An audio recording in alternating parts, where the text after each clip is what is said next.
Kamitha Suchi, a second-year high school student in Class 2B, was summoned by Ms. Onagata Masami, his teacher, to discuss his career aspirations survey. Masami was puzzled because Kamitha had written Kabuto beetle as his future career. Kamitha explained that he wanted to catch these beetles and give them to children to make them happy. Masami pointed out that it meant Kamitha wanted to make people happy, to which Kamitha agreed, though he admitted he hadn't found his specific goal yet. Masami suggested he become a manga artist so he could create stories about Kabuto beetles, which she believed could be marketable. She even shared a detailed storyline idea featuring a male beetle, a female honeybee, and a locust as a rival. Her elaborate pitch left Kamitha confused about what to do next. During the break, Nanasaki Ikuo invited Kamitha to buy canned drinks. Ikuo expressed concern about Kamitha being called in by Masami for his survey. Knowing Kamitha's tendency to write something silly, Ikuo asked what he had written. Kamitha replied that after discussing it with Masami, he was starting to think about it more seriously. Ikuo asked if there was anything Kamitha wanted to pursue. Kamitha admitted that he wasn't even sure he could picture himself as a college student, let alone have any aspirations. Ikuo insisted Kamitha should figure out his future soon. Just then, Tatsuya Araki and his friends passed by. Araki's friends asked for his career advice, but Araki said he wasn't planning to go to college. They admired Araki's relaxed yet reliable demeanor. Kamitha found himself wishing he could be like Araki, who seemed carefree and fully immersed in gaming. Ikuo mentioned that Araki would likely inherit his family's business and enjoy a fun summer break because of his popularity. Ikuo urged Kamitha to focus on studying for the upcoming final exams, offering to study together in the library after school, especially since Ikuo knew Kamitha struggled with classical literature. Meanwhile, in class, Tsuneki Takari asked Kikuchi Yuko what she had written on her future survey. Yuko said she wanted to be a housewife and raise children while working as an idol. Takedo Yukie doubted Yuko truly understood what it meant to be a housewife. For Yuko, it sounded delightful and she envisioned herself as an idol with children. Hikari teased that Yuko would only appeal to obsessive fans. Stretching her arms, Hikari almost hit Kamitha. She asked what was wrong with him, and Kamitha said he just wanted to sit down because she was using his desk. Hikari apologized but admitted she had deliberately sat there because she found Kamitha's nervous reaction amusing. Yuko reminded Hikari not to take out her frustrations on Kamitha just because she didn't want to lose to her sister in the Santa contest. Hikari denied it, saying she was only teasing Kamitha. Kamitha was relieved when the girls left his desk, though he found himself staring at the spot where Hikari had been sitting. Unfortunately, Yuko noticed his behavior, making him even more flustered. That evening, Kamitha played a game with his older sister, Kamitha Tomoe. They argued over the game rules, leading Tomoe to use some foul language. When Tomoe abruptly ended the game, Kamitha, who had set it up for her to enjoy a summer-themed activity, started cleaning up. Tomoe asked if Kamitha was doing okay with his final exams, recalling how their mother had scolded him for his midterm results. Kamitha said he had been thinking about his future, but hadn't figured it out yet, though he promised to try harder. Tomoe was happy to hear that and offered her support, assuring Kamitha that she would always be there for him. The next day during lunch break at the school cafeteria, Kamitha couldn't find a seat because the cafeteria was overcrowded. Suddenly, Hikari, sitting in the VIP section, waved at him and invited him to join her. Hikari asked if Kamitha had aspirations of becoming a manga artist. Confused, Kamitha asked who told her that. Yuko chimed in, saying it was Ms. Masami who praised Kamitha and said he'd make a great manga artist. Hikari then asked if it was true. Kamitha explained that Masami was just speculating since he had never drawn manga before. They offered Kamitha a seat and he felt relieved. At first, he thought they were going to tease him. Hikari suggested he use the pen name Emerald Sensei. Puzzled, Kamitha asked why that name. Hikari said it was because he had immorally stared at the desk she had been sitting on for far too long. Embarrassed, Kamitha realized Hikari had noticed. Yukie joked that Kamitha might become famous if he drew adult manga, and Yuko excitedly said she couldn't wait to get an autograph from the next big adult manga artist. Kamitha, flustered, told them not to decide his future for him, especially since he was still asking Ikuo for help to pass his classical literature exams. They teased him further, joking that he and Ikuo might be a couple because they were always together, even sharing drinks from the vending machine. Kamitha denied it vehemently, insisting he was neither homo nor immoral, but they just laughed and remained unconvinced. Later in the library, Kamitha and Ikuo were studying together when Hikari approached them, asking if Ikuo could also help her with classical literature. She admitted she was struggling with the subject and added that failing any subject during the finals would mean she couldn't join her family's summer vacation. She begged Ikuo, offering to buy him 3 cans of Panda Cocoa. Ikuo hesitated, saying it was hard to teach someone without knowing their current level. Hikari suggested that he give her a quiz to figure it out. Kamitha tried to signal Ikuo to refuse, but a sharp glare from Hikari made him nervous, and he reluctantly said he didn't mind. Ikuo finally agreed, and they ended up studying together. During gym class, the climbing club president and his friend were caught spying on Hikari as she played basketball. Ruse, the student council president, caught them and chased them away. Watching the scene, Kamitha remarked to Ikuo that the climbing club president seemed to have a huge crush on Hikari. Ikuo then asked Kamitha if he liked Hikari as well. Flustered, Kamitha denied it, saying Hikari was the one always teasing him. Ikuo commented that it was better to be teased than disliked because if Hikari ever hated Kamitha, every girl in the class would turn against him. Unlike Kamitha and Ikuo, Hikari was quite popular. Ikuo mentioned he once saw Hikari eating ramen with her sister when they spotted her walking with a bearded man who seemed too young to be her father. Ikuo's sister was convinced they were dating. Kamitha speculated that Hikari might have a thing for older men. When Ikuo asked if Kamitha was upset, Kamitha replied that dating adults felt like an entirely different world. Trying to change the subject, he redirected their focus to studying at the library. Kamitha worked hard to prepare for his finals, studying both at the library and at home. Tomoe brought snacks to his room and expressed how proud she was of her younger brother's dedication.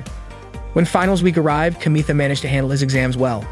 The results were posted on the announcement board, and Kamitha earned a good rank, even beating Hikari and Yukie. Yuko comforted Yukie, saying she'd forget all about her test scores while swimming in the ocean. She then asked Kamitha if he could teach her sometime before leaving with Yukie. Ikuo noted that Hikari seemed to have passed all her subjects. Suddenly, Kyoko approached Kamitha, commenting on how popular he seemed among the girls. Kamitha dismissed the idea, explaining that he was only talking about test scores with his classmates. However, Kyoko remarked that such conversations never happened back in middle school, which left her impressed. Before she could say more, Makoto waved at Kyoko, and she left after telling Kamitha to help her study next time. Kamitha thanked Ikuo for helping him study. Ikuo mentioned that his cram school was organizing a summer seminar, a 2-week study retreat at a mountain resort, and invited Kamitha to join. Kamitha admitted he wanted to have fun for once, mentioning how long it had been since he hung out with Araki. Instead, he suggested that Ikuo join him for a day at the arcade in the neighboring town. Ikuo agreed, but encouraged Kamitha to at least consider the summer seminar. That day, Kamitha, Ikuo, and Araki went to the arcade to play. After finishing their games, they started talking about them. Ikuo mentioned that Araki seemed so laid back, unlike Miyame Toru, even though they were both taking the same tests. Araki said he would help with his family business and that he planned to go on a 3-day, 2-night trip with the part-time workers during the summer. Araki added that he actually wanted to take care of Usagi, but the second-year girls said they wouldn't go if Araki didn't join. Ikuo asked if those girls were his classmates, and Araki clarified that they were Yukie, Yuko, and Hikari. Kamitha and Ikuo were surprised, and just as Kamitha was about to say something, Ikuo stopped him. Araki then asked if they wanted to join the trip as well. Ikuo teased Kamitha, saying he was just jealous that Araki was also popular with the second-year girls. Araki seemed confused and reminded them that Kamitha should already know his preferences. He then went back into the arcade. Kamitha, still confused, remarked that Hikari already had a boyfriend but was going on a trip with another guy. Ikuo laughed, saying that Hikari probably used studying as an excuse to prepare for a group dating trip. Ikuo added that the dynamics of the girls in their class were important. What mattered was that if Araki didn't join the trip, the third-year guys would hold a grudge. Ikuo then followed Araki back into the arcade, while Kamitha decided to go home. On his way back, Kamitha noticed a new pastry shop and thought about buying some sweets for Tomoe another time. Then he saw Hikari working a part-time job with the bearded man Ikuo had mentioned before. Kamitha was surprised and thought Hikari was too young to be dating someone like that. He considered that if he tried harder, he might be able to get a girlfriend or two. But when his eyes fell on a less attractive girl nearby, he changed his mind. Watching Hikari work, Kamitha thought she was incredible and always seemed to be a few steps ahead of him. He didn't want to stay the same, so he called Ikuo and told him he'd join the summer seminar. That night, Kamitha was packing for the seminar when Tomoe knocked on his door, letting him know she finished using the bath. She commented on how much work it took to prepare for the seminar. Kamitha sighed and admitted he felt uneasy because it was a prestigious prep course with students from all over the country, and the only person he knew there was Ikuo.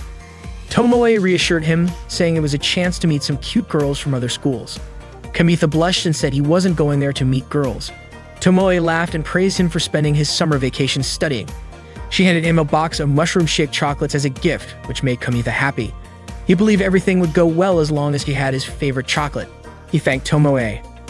Tomoe told him she had gone yukata shopping with Toru that day and had found the chocolates by chance. Kamitha asked if Tomoe planned to wear the yukata to the fireworks festival with Toru. He joked about not knowing who should be focusing on exams. Tomoe smiled and said she wanted to enjoy her final fireworks festival as a high schooler. That day, Kamitha and Ikuo boarded a bus to attend the summer seminar. They arrived at a lodge located in the mountains, where many high school students from various schools were already gathered. Kamitha noticed two girls chatting nearby, mentioning that the place even had a swimming pool. Ikuo reassured Kamitha that there were many students just like them, so Kamitha shouldn't worry about it being his first seminar. Kamitha felt confident that if he stayed motivated, he could catch up to the others. Ikuo was glad to see Kamitha's spirits lifted again. Kamitha believed it was the mushroom shake chocolates he ate on the bus that gave him energy. Suddenly, Kamitha spotted the shadow of a girl wearing a doTERRA, a type of Japanese winter coat, in the upstairs window. Ikuo dismissed the idea, saying there was no way someone would wear a doTERRA in the summer, but Kamitha was startled when the girl suddenly disappeared.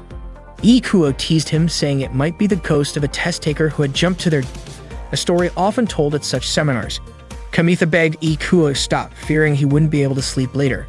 Just then, a staff member firmly instructed everyone to head to the conference room for an orientation about the facilities and schedule. The students filed into the room, but one boy tried to sneak out. The staff member quickly grabbed him and dragged him back in.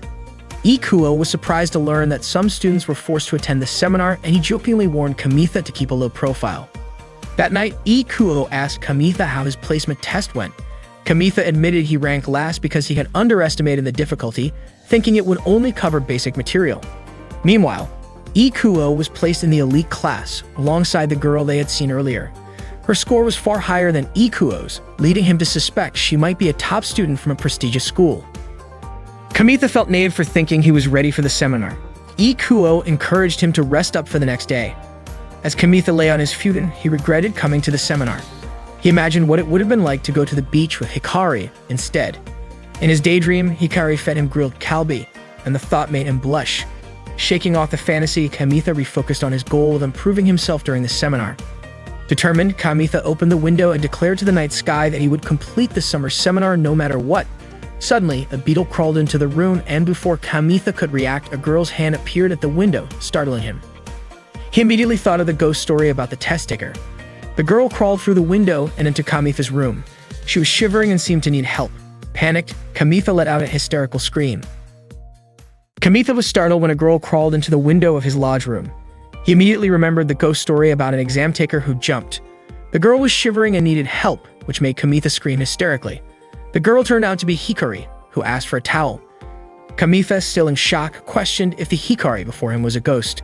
Hikari sarcastically invited him to check her body to make sure. Hikari then asked why Kamitha was staying at the lodge. Kamitha replied by saying it was his room. Hikari clarified her question, asking why he was attending the summer seminar. Had he done something wrong? Kamitha explained that he came because Ikuo invited him. He then asked what happened to Hikari.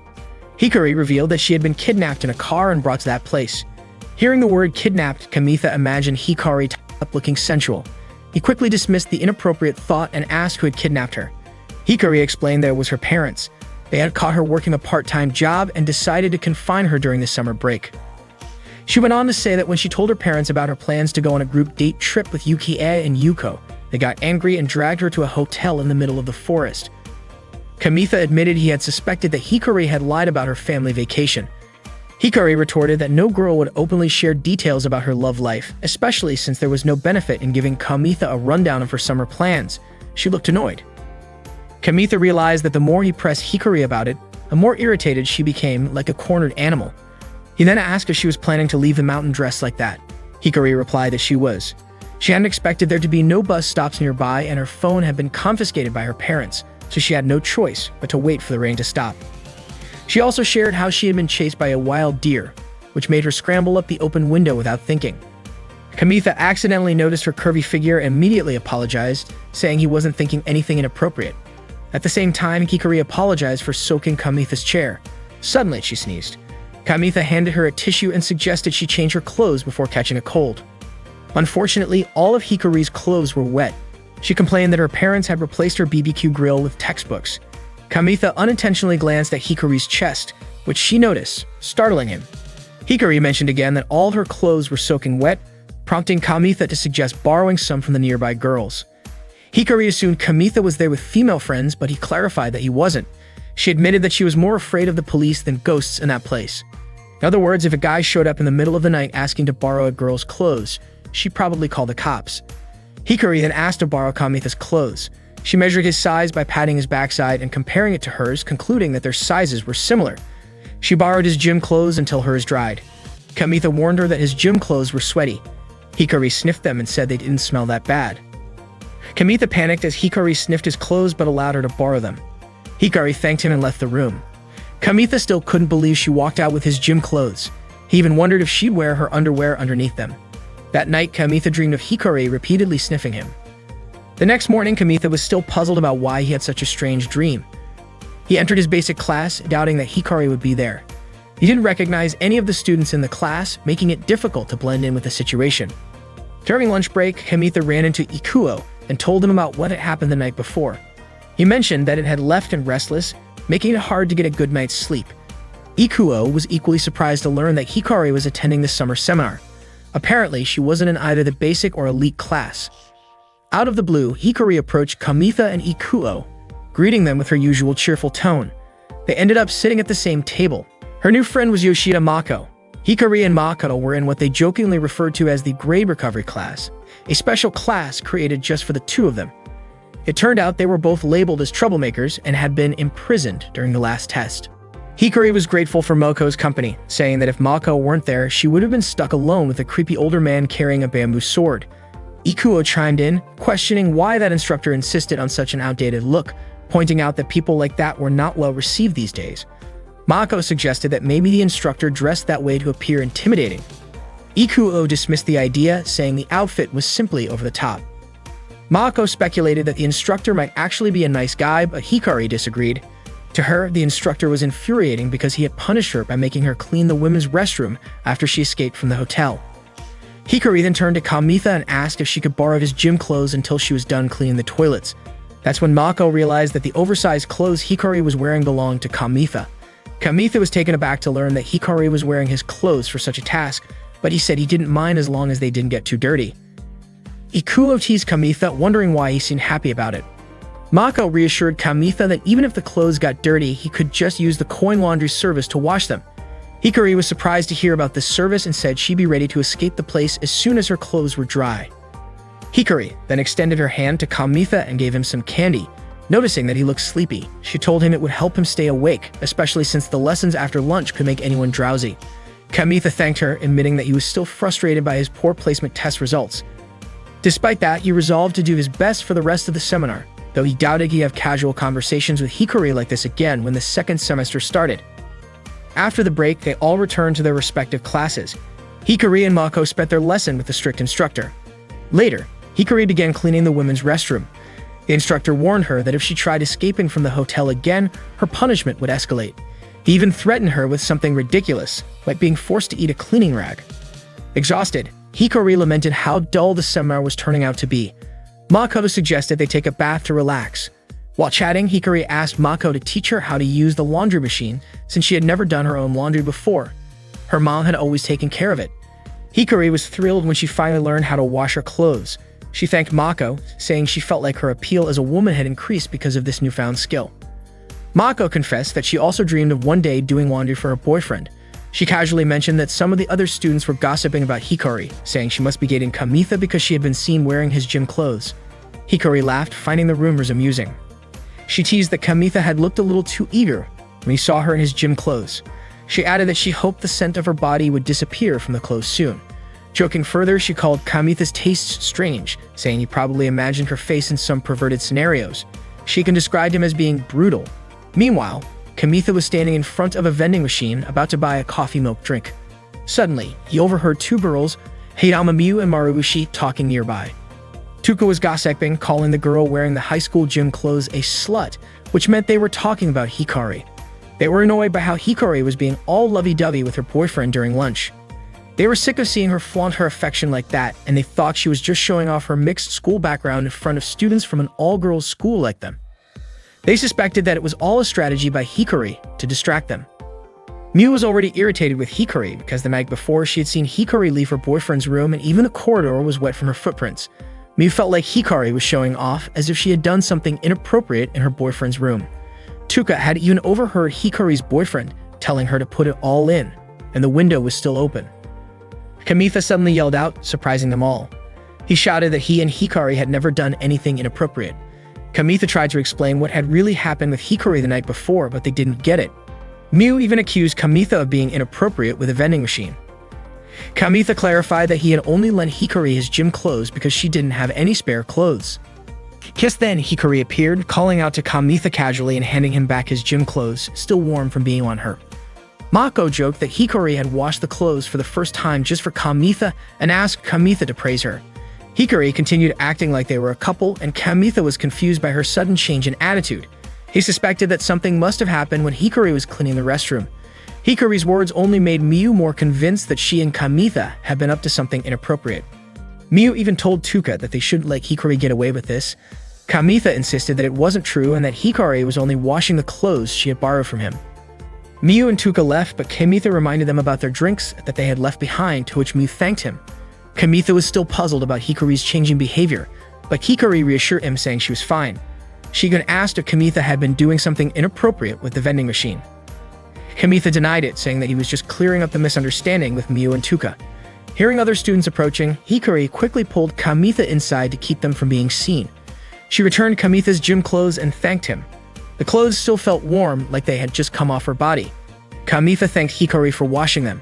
He then asked why they had to hide inside. Hikari explained that she didn't want Kamitha to get caught up in any weird rumors because of her. She figured people would gossip about her washing Kamitha's clothes, and rumors about them being inappropriate in a room together were ideal. According to Hikari, it was probably just stress from studying too much. Kamitha couldn't believe that people thought he and Hikari were a couple involved in something inappropriate.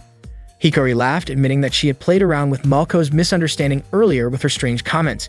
Hikari felt bad that Kamitha was getting dragged into all of this because of her. Kamitha asked if it was true that Hikari had never done her own laundry before, and she confirmed that it was. He also asked if she ever did any housework. Hikari admitted that sometimes she made snacks in the middle of the night. Kamitha mentioned that his older sister also sometimes made him snacks. Hikari proudly said that she had confidence in her cooking skills, but it seemed like Kamitha didn't believe her. Hikari got a little annoyed and promised to prove it by making Kamitha a snack that very night. She said she would go find the ingredients later. She also needed to borrow Kamitha's clothes again because she didn't have an apron, and the clothes she was wearing were risky. They got splashed with hot oil. With that, she hurried off.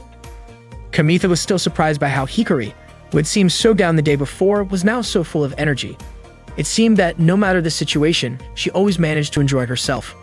That night, Hikari made some snacks and Mako kept her company while she cooked. The snacks were ready and Hikari had made Spanish omelets, a recipe she had learned from her part-time job. Ikuo asked about the tools and ingredients Hikari used. While cutting the omelet, Hikari explained that Mako had a good relationship with the cafeteria aunt, and whenever Mako wanted to make a midnight snack, the aunt would immediately give her the tools and ingredients she needed. Hikari said Mako was the type of person everyone loved. Kamitha was really happy since this was the first time a girl had made food for him, especially a girl like Hikari. They all enjoyed the snack together. Mako loved the taste and was glad she didn't eat too much for dinner. Kamitha liked the texture, and Ikuo commented that the snack had garlic, which was perfect for men. Hikari felt happy that they liked her cooking, especially since it was the first time she had made food for others. Kamitha had felt relieved ever since the summer seminar and was even impressed by Hikari's cooking skills. Mako, however, brought up the calorie count, but for Hikari, a most important thing was that the food tasted good. She didn't worry about calories as long as she exercised every day. Mako teased Kamitha, saying that it was like he already had a wife, with clothes being washed and meals being cooked for him. Hearing that, Kamitha almost choked. Ikuo offered him a drink, and Hikari asked Kamitha if he was planning to get married. Kamitha choked again, and Hikari patted his back. Ikuo remarked that Kamitha was overreacting, and that was why Hikari loved teasing him. Kamitha told Hikari to go to her room and offered to do the dishes for her, but Hikari told him just to keep an eye on things. Kamitha explained that if no one came, he would feel guilty because Hikari had done everything, from the ingredients to the washing up. Hikari replied that she was used to doing the dishes at her job, and she had planned to thank Kamitha before leaving the place. Hikari still intended to leave the hotel because, aside from not being interested, there were many things she hadn't brought with her. Kamitha then told her to wear the clothes that showed her belly button. Hikari asked if Kamitha liked belly buttons, and Kamitha admitted he did, especially hers, which was very cute. Hikari thanked him, but she felt like she looked like a mischievous child in the summer heat. Kamitha told her that he would continue lending her clothes, but he asked Hikari to stop doing such dangerous things like running away from the hotel, which was as dangerous as being chased by a wild deer that night. Hikari didn't want to trouble Kamitha, and she said it wasn't his problem. But Kamitha replied that it clearly was his problem because he was worried about her to the point that he couldn't focus on his studies. He also said he wouldn't let her just leave. Upon hearing this, Hikari turned around and called Kamitha's name. The scene seemed like it was about to turn romantic, but instead, Hikari simply handed Kamitha the plate and asked him to return it. She mentioned that since the weather was getting worse, she would stay and study a little longer. Kamitha smiled and wished her good night before heading off to return the plate. The summer seminar had been going on for a week, and Kamitha had gotten used to life at the hotel. Hikari suddenly touched Kamitha, surprising him and making the whole class turn to look at them. Kamitha asked Hikari what she wanted. Hikari said that starting that day, she and Mako would be joining the beginner class. Mako added that if they worked hard, it was definitely possible. Hikari leaned in and whispered something to Kamitha, but all the students were still staring at them. The students teased that Hikari and Kamitha were flirting in class and suggested they should study together in their room instead. Someone even joked that they wished Hikari would visit their room too. Kamitha told Hikari to ignore the comments, but Hikari unzipped her jacket and complained that the air conditioning in the room wasn't cold enough. Mako, shocked, pointed out Hikari's chest size and compared it to her own. Embarrassed, Kamitha quickly covered Hikari's chest with a book and pretended to ask her about solving the problem. Kamitha approached Hikari by the pool. Hikari asked if Kamitha had always been like that in class. Kamitha admitted he had felt offended at first too. Hikari said she felt like it was the end of the world when she first joined the class. Kamitha explained that everyone was studying hard to achieve their goals. Hikari said she felt different from everyone else in the class, but Kamitha joked that maybe she could act normally if her attractiveness wasn't so overwhelming. Kamitha suggested that Hikari would be fine as long as she didn't talk to him too much during class. Hikari said if that were the case, she wouldn't talk to him at all anymore. Kamitha laughed and Hikari asked why he joined the summer seminar. Did he have a goal too? Kamitha couldn't answer. Hikari said that studying hard and going to university wasn't such a bad idea, then invited Kamitha to return to class. The day's lessons went smoothly. That night, Kamitha studied in his room while eating instant cup noodles. He remembered Hikari's question from earlier and thought about how he couldn't tell her that he joined the summer seminar to change himself and that her teasing was making things harder. Suddenly, he heard a noise in the hallway. When Kamitha opened the door, he was shocked to see Hikari standing there. Hikari greeted him with a playful good evening in a cat-like voice. Kamitha told her to knock normally next time because he thought she was a ghost. Hikari insisted she wasn't a ghost. She was a cat at that moment. Kamitha asked why Hikari came to his room so late. Hikari said she was bored, so she came to Kamitha's room. Kamitha was confused, reminding her that earlier she said she wouldn't talk to him. Hikari explained that she didn't bring her phone and felt bored. She walked into Kamitha's room without hesitation, saying she wanted to chat to relax after the stressful day. Kamitha checked the hallway and quickly shut the door. He told Hikari that he was preparing for tomorrow's class, but Hikari noticed his empty ramen cup and said she wanted some. Kamitha apologized, saying he didn't have any left, just the leftover broth. Hikari happily drank the broth, surprising Kamitha. Kamitha couldn't believe Hikari was in his room, wearing her gym clothes and drinking his leftover ramen broth. He said he needed to focus on studying, but Hikari stared at him, making him uneasy. She teased him, saying he wasn't good at concentrating. Kamitha asked why she didn't visit Mako's room instead. Hikari had already been there. The door was open, but the room was pitch black and it seemed she had fallen asleep. Kamitha remarked that Moako was a careless girl, but Hikari suggested that maybe Moako couldn't handle the air conditioning and left the door open to sleep. Hikari then asked Kamitha if he wanted to sneak into Mako's room. Kamitha was shocked, his face turning red, which Hikari found amusing. She commented on how cute Kamitha looked. Kamitha asked if Hikari was really okay just relaxing while everyone else was studying hard in their rooms, getting farther ahead of her. Hikari, however, wasn't the type to compare herself to others. Kamitha resumed his studies while Hikari decided to join him, picking up a textbook and lying on Kamitha's bed. Kamitha's eyes wandered to Hikari's feet, which were swinging playfully above his bed. He couldn't believe there was a girl in his room and quickly tried to refocus on his studies. Suddenly, his pen slipped from his hand and fell to the floor. When Kamitha bent down to retrieve it, he started to feel restless, struggling with thoughts he couldn't control. Out of nowhere, Hikari complained about how boring everything was. She wished she could go on a beach group date instead of being stuck in the summer seminar. She talked about wanting to see the harbor tower, play with fireworks on the beach, and be flirted with by handsome guys. She asked Kamitha if he didn't think that sounded fun. Hikari then added that she wanted to wear a bikini at the beach. Kamitha admitted that Hikari would definitely look sexy in a bikini. Hikari teased him, asking if he wanted to see her in one. Kamitha, flustered, said he couldn't wait to see it. Hikari leaned in, playfully asking if he really wanted to see her in a bikini. Kamitha stammered, pointing out that she didn't even bring a swimsuit like that with her. That night, they went to the boys' bathing area. By then, it was past 9 p.m., and all the students had already left since that was the curfew for bathing. Hikari wore a bikini, while Kamitha wore Hikari's pareo.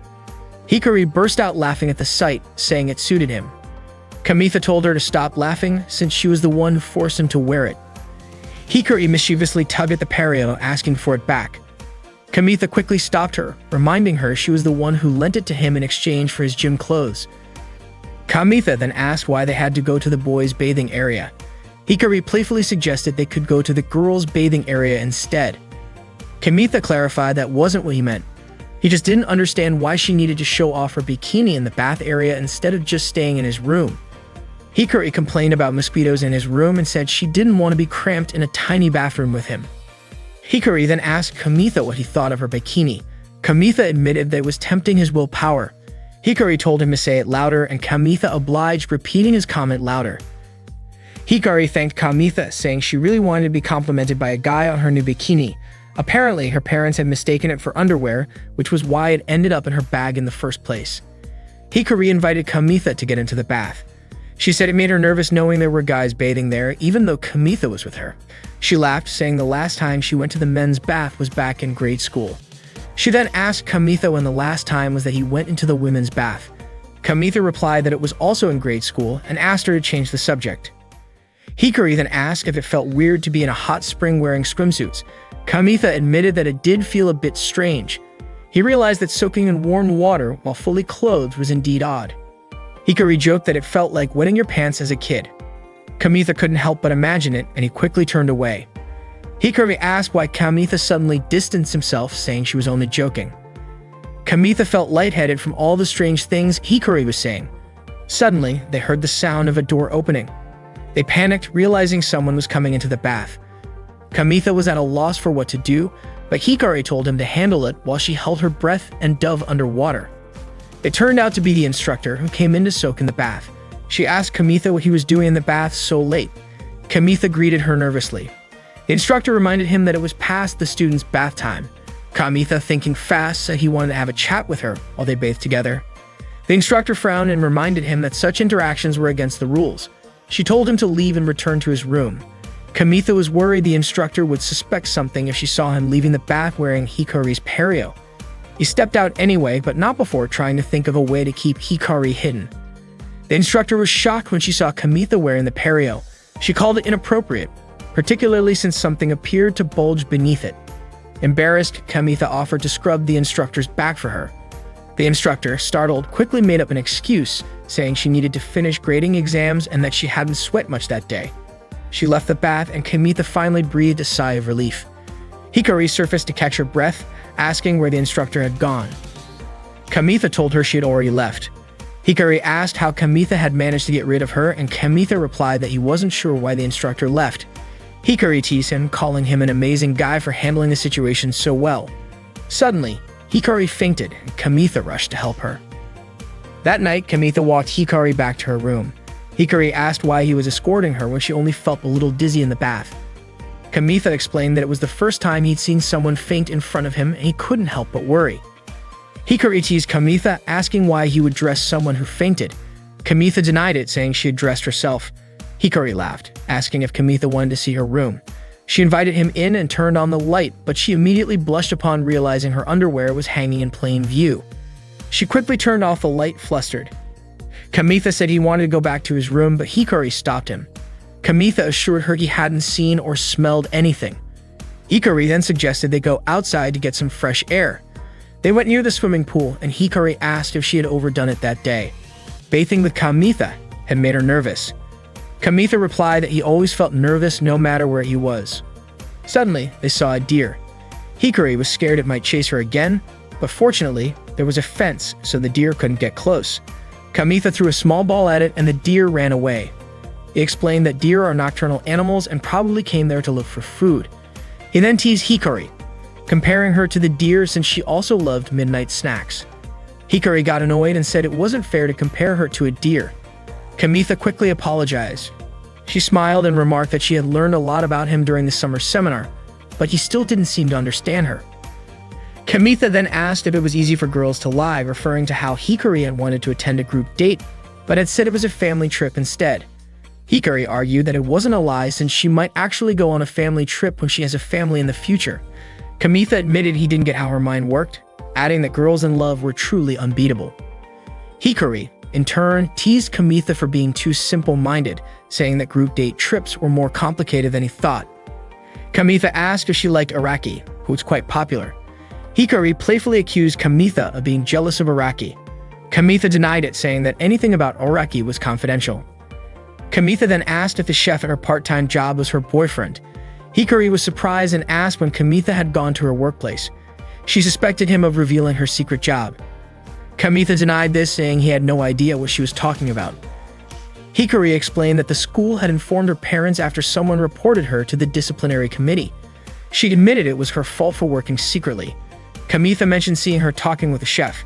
Hikari clarified that the person Kamitha was referring to was the shop owner, who was not her boyfriend and was in fact married. Hikari then suggested they go back since the weather was getting cold. The summer seminar eventually came to an end. Kamitha and Ikuo boarded the bus together. Ikuo reflected on how lost he had felt when they first arrived at the seminar, and now as they were leaving, he felt sad. A lot had happened to Kamitha, especially that night he had talked with Hikari. Since then, however, Hikari hadn't spoken to him again, and Kamitha suspected she might be wary of him. Ikuo regretted not saying goodbye to Mako.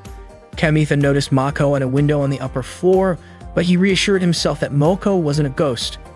It turned out Mako had overslept and was being scolded by the instructor. Mako explained that she had rushed to wake up early to see the bus off, but the instructor called her a failure. Mako protested, saying she had even worn long clothes to avoid catching a cold during exams. The instructor lectured her about the dangers of the night wind and also scolded her for always sleeping with her door open. The instructor threatened Mako with more trouble if she failed her exams again. Frustrated, Mako reminded the instructor of her own embarrassing moment last year when Mako had kindly brought her a kendo sword and sunglasses. The instructor apologized, saying there were many strange and scary high school students.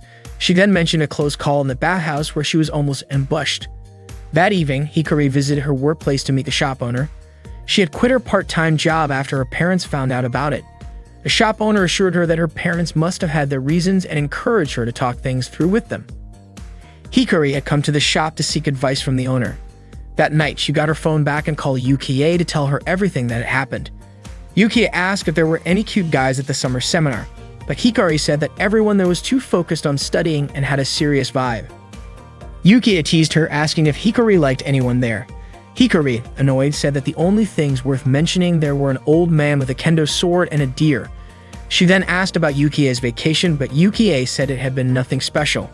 When Hikari checked her phone, she found a ton of missed calls in her call log. The next day, Kamitha headed to school with Kyoko. She commented that if Kamitha's skin got a little tanned, he'd probably become more popular. However, Kamitha thought girls preferred guys with fairer skin. Kyoko expressed concern about Kamitha isolating himself after the summer seminar.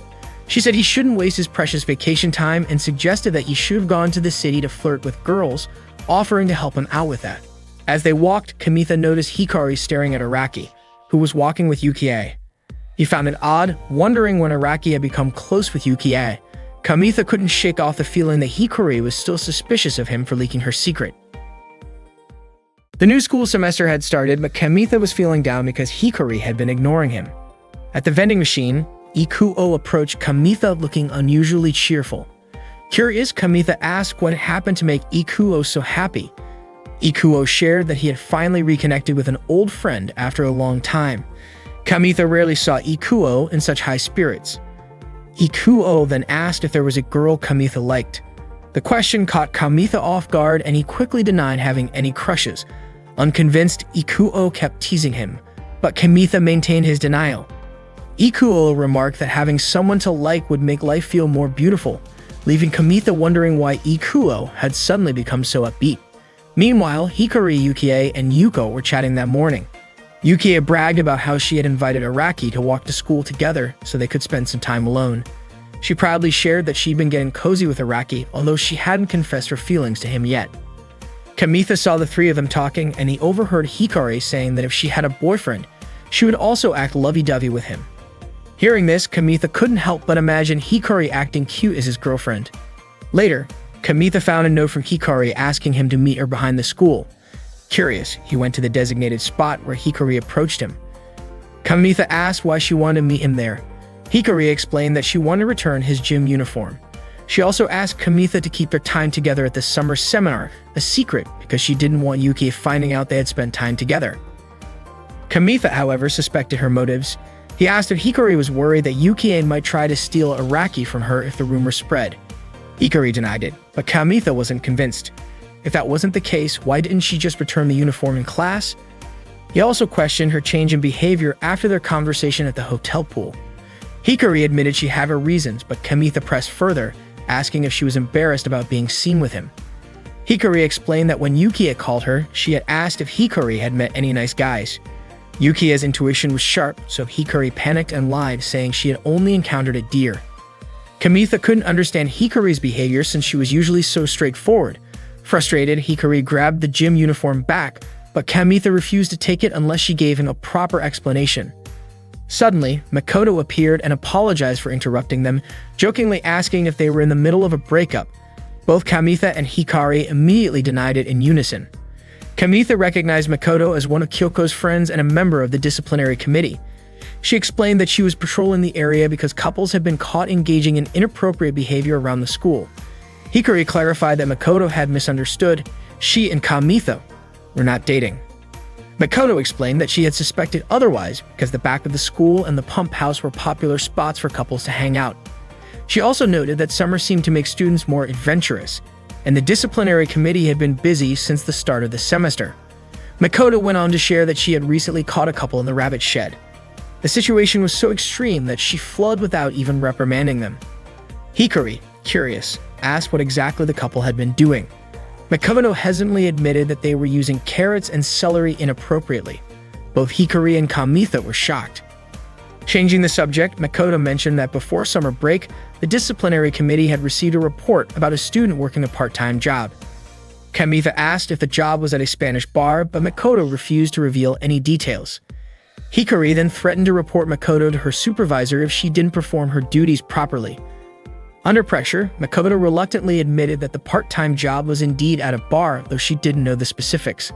Hikari invited Kamitha to leave with her, and as they walked away, Makoto shouted after them, begging them to keep her involvement a secret. Hikari and Kamitha hurried to the rabbit shed, where they caught Yukie and Araki together. Hikari asked Yukie to talk with her, while Kamitha questioned what Araki was doing there. Araki nonchalantly replied that he and Yukie were playing around with the rabbits, and Yukie was even planning to feed him a carrot mouth-to-mouth. Yukie commented that Hikari didn't know how to read the room. Before leaving, Araki teased Kamitha, saying he seemed to have two girls vying for him. After Araki left, Yukie asked Kamitha if he was close to Araki. Kamitha explained that they had been friends since middle school. Hikari then confronted Yukie, asking why she had reported her to the disciplinary committee. Yukie finally admitted that she had been caught. Hikari clarified that she wasn't trying to blame Yukie. It was true she had broken the rules by secretly working, but she wanted to understand why Yukie had gone as far as to report her. Yukie confessed that she suspected Araki liked Hikari. Because of that, she felt Hikari would interfere with her attempts to get closer to Araki. Yukie explained that she had found out about Hikari's part-time job when she happened to see her working at a new bakery she visited. Knowing how strict Hikari's parents were, Yukie reported her in hopes of ruining Hikari's chances of going on the group date trip. Yukida even admitted that she struggled to hold back her laughter when Hikari had called her, saying her parents had kidnapped her and taken her to the remote mountains. Hikari had intended to help Yukie, but now Yukie asked if Hikari thought she had cheated. Hikari responded that Yukie wasn't cheating. She had simply done what she needed to do to pursue the person she liked. Hikari admitted that she hadn't expected love to make someone so unstoppable. She encouraged Yukie to go for what she wanted because being bold for love often leads to victory. Yukie smiled and Hikari thanked her for being honest. With that, Hikari ended their conversation. Kamitha was surprised at how easily Hikari resolved the matter. She explained that it didn't matter anymore because Araki had already been taken. Yukie then asked why Kamitha was with Hikari in the first place.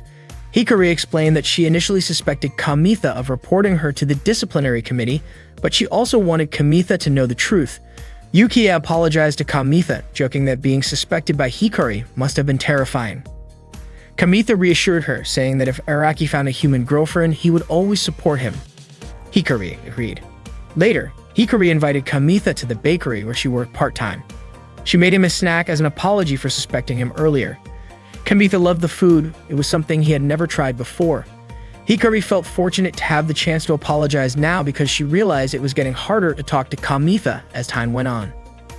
Kamitha asked when Hikari had started suspecting Yukie. Hikari revealed that Yukie was the only one who hadn't called her after she canceled her plans on the day of the event. Plus, Yukie's sharp intuition would have made her realize that Hikari and Kamitha had spent time together during the summer seminar. That's why Hikari had been acting distant toward Kamitha. Kamitha shrugged, saying he wouldn't have cared even if people found out or started gossiping. He suddenly remembered the hiking club leader who had a massive crush on Hikari and silently felt relieved that no one knew about his closeness to her. Kamitha then asked why Hikari hadn't told him about her suspicions earlier. Hikari explained that she hadn't been able to say anything without solid evidence until they caught Yukie and Araki at the rabbit shed. Kamitha wondered aloud if Hikari had intentionally dragged him into the situation. Hikari got emotional, saying she felt like her childhood friend had grown up by going to the beach and maturing, while she was the only one left behind. Finally, Hikari handed Kamitha back his gym uniform, bringing closure to everything that had happened during the summer seminar. Kamitha smiled and suggested they go to the beach together right then because they could grow up too. That evening, they went to the beach together. It had been a long time since Hikari had smelled the salty sea air. They saw a large dog playing nearby and Hikari was eager to join in. She loved animals, but her parents didn't share the sentiment. Kamitha suggested they play catch with a small ball he had brought, the same one he used to scare off the deer that night. After their conversation at the pool, Kamitha had gone back there several times, hoping to run into Hikari again. The ball was something he'd picked up during one of those visits. Hikari apologized to him and then grabbed the ball, running off with it. She threw it in his direction, but the wind carried it into the water. Kamitha quickly waded in to retrieve it, but as he was heading back to shore, he suddenly stumbled and fell into the water. Hikari rushed to check if he was okay, but Kamitha simply said he wanted to keep playing catch. Hikari laughed. She reached out her hand to help him up, but a wave knocked them both back into the water, soaking their clothes completely. Kamitha apologized, saying it was his fault Hikari got drenched. As he looked at her, he accidentally noticed her wet shirt had turned translucent, clearly revealing her bra. Embarrassed, Hikari quickly covered her chest. Hikari suddenly remembered her recent fascination with bathing in her school uniform at the hotel spa. It was a strange habit, but she found it oddly comforting. Kamitha joked that wearing your own uniform for something like that wasn't exciting. Hikari teased him, saying that he should try wearing Tomoe's uniform on Friday night instead, just to see how immoral it would feel. When Kamitha realized she was joking, he said that Hikari was being inappropriate. She countered, saying he was the one being indecent. Then she tackled him, knocking him to the ground. Hikari looked at Kamitha and asked bluntly, "Doesn't this excite you?" She admitted that she was feeling a little excited herself. She mentioned how masculine Kamitha had seemed that day behind the school building. Kamitha, caught off guard, muttered that he couldn't really understand her because there was sand in his ear. Hikari leaned in, touched his ear, and made him open his mouth slightly. Before he realized it, she kissed him. There they were, kissing on the shore, with Kamitha feeling stunned. His ears and mouth felt as if they were sealed by her touch. As night fell, they stayed on the beach. Kamitha wanted to confess his feelings, but he felt nervous. Meanwhile, Hikari changed into Kamitha's gym clothes again. Kamitha finally worked up the courage to say what was on his mind, but before he could finish, Hikari stepped back toward the water. She confessed that this was her first time spending the night away from home and talked about how much she appreciated her parents. They were the ones who cleaned, did laundry, and cooked meals. Without them, she might not have been able to handle it all. Even though Hikari wasn't confident in her cooking skills, seeing Kamitha enjoy her food made her happy. It inspired her to learn how to cook better and become more self-assured. Hikari wanted to be an independent woman and decided to ask the bakery owner to refer her to a place where she could live and study cooking. Kamitha asked if she still planned to go to college. Hikari explained that it was because of him that she was able to decide her future path. However, the place she wanted to go was far away, meaning they wouldn't see each other much after graduation. She shared that instead of just being with someone who made her happy, she wanted to make others happy through her cooking. Hikari didn't want to do things halfway. For her, that was more important than dating. Kamitha reassured her, saying she could make friends anywhere and that he believed she would succeed. He suggested she could still learn to cook in Kibyo. Hikari laughed, saying he looked adorable, being so surprised by her decision. Kamitha felt a little sad, thinking that he wished he could be more mature and have everything figured out like her. Hikari admitted that finding a place willing to train a beginner while also paying her wasn't easy. Hikari asked Kamitha not to feel burdened, saying it was thanks to him that she had been able to decide what she wanted to do after graduating high school. Kamitha responded that they should remain friends. Hikari smiled at him, confident that Kamitha would understand. Kamitha thought about how they had grown closer, yet Hikari suddenly seemed to be pulling away. He remembered her saying that those who dared for love would win, but now she was acting distant.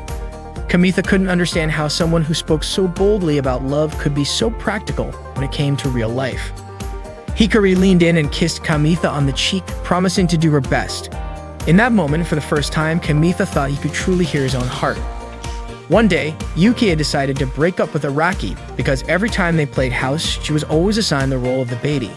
Araki, on the other hand, only cared about his rabbit playing the role of the mother. After the breakup, Yukie immediately reconciled with Hikari. Kamitha wasn't even sure if the reason behind the breakup would ever come to light. Although Kamitha and Hikari exchanged email addresses, he hadn't received a single message from her yet. Kamitha studied with Ikuo at the library. Ikuo noticed something different about him, but Kamitha avoided talking about it. Kamitha never confessed his feelings to Hikari that night, even though he thought they had grown closer since the summer seminar. No matter how many times Kamitha tried to approach her, Hikari seemed to distance herself even more. Eventually, Kamitha decided on his future career path. 5 years passed. Kamitha was now a nutritionist student and worked part-time at the cafe where Hikari had once worked. That day, the cafe owner asked Kamitha if he had received a job offer from a food industry company in town, saying it meant he was one step closer to becoming a certified nutritionist.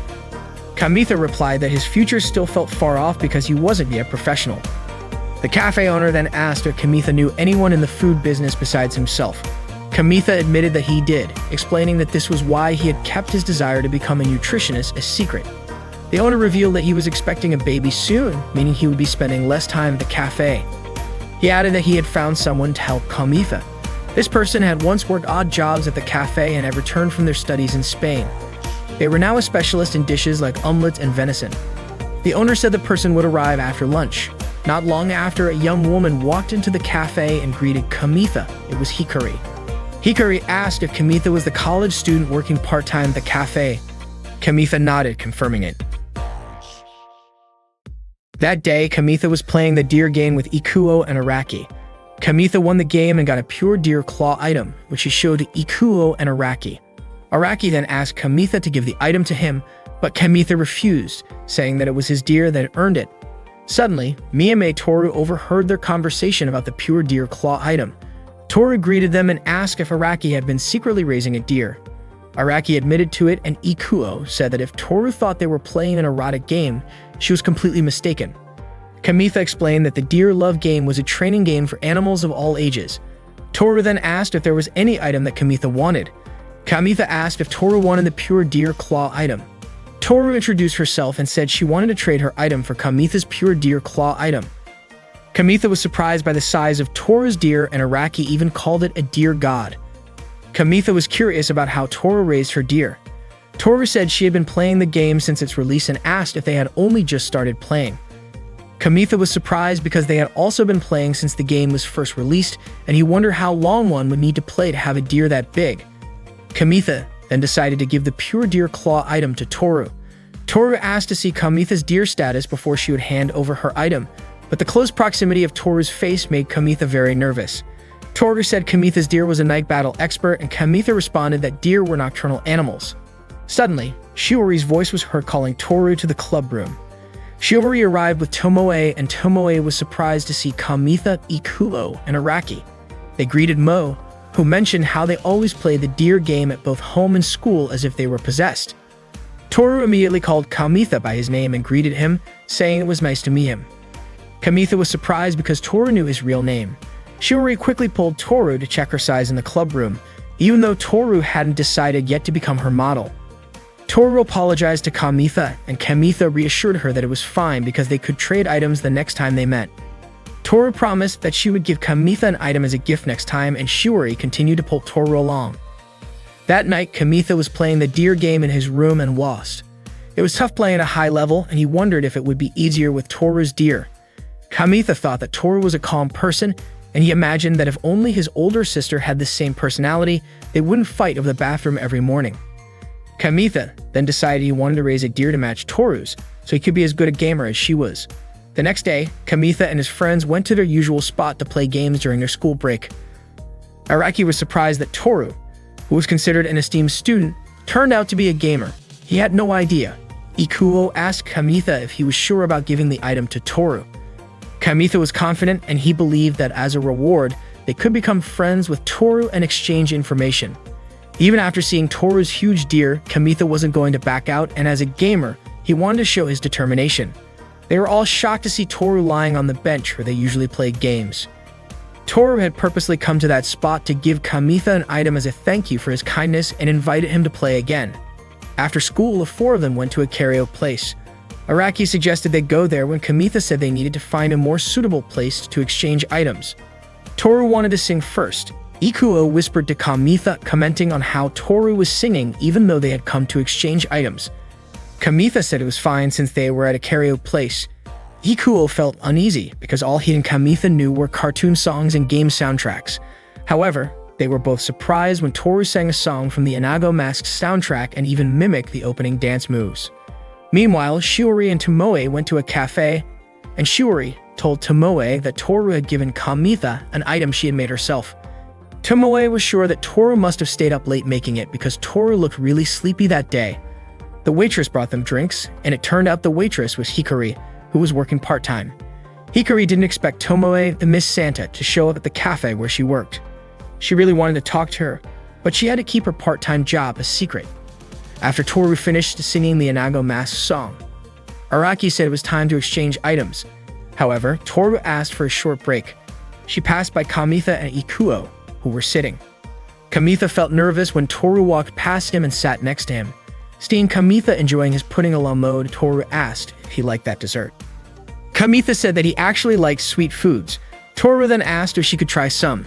Hearing that, both Kamitha and Ikuo were surprised. Ikuo quickly said that it was almost like a kiss, but handed Toru the pudding that was still intact. Toru said she wouldn't mind if only she was the one singing.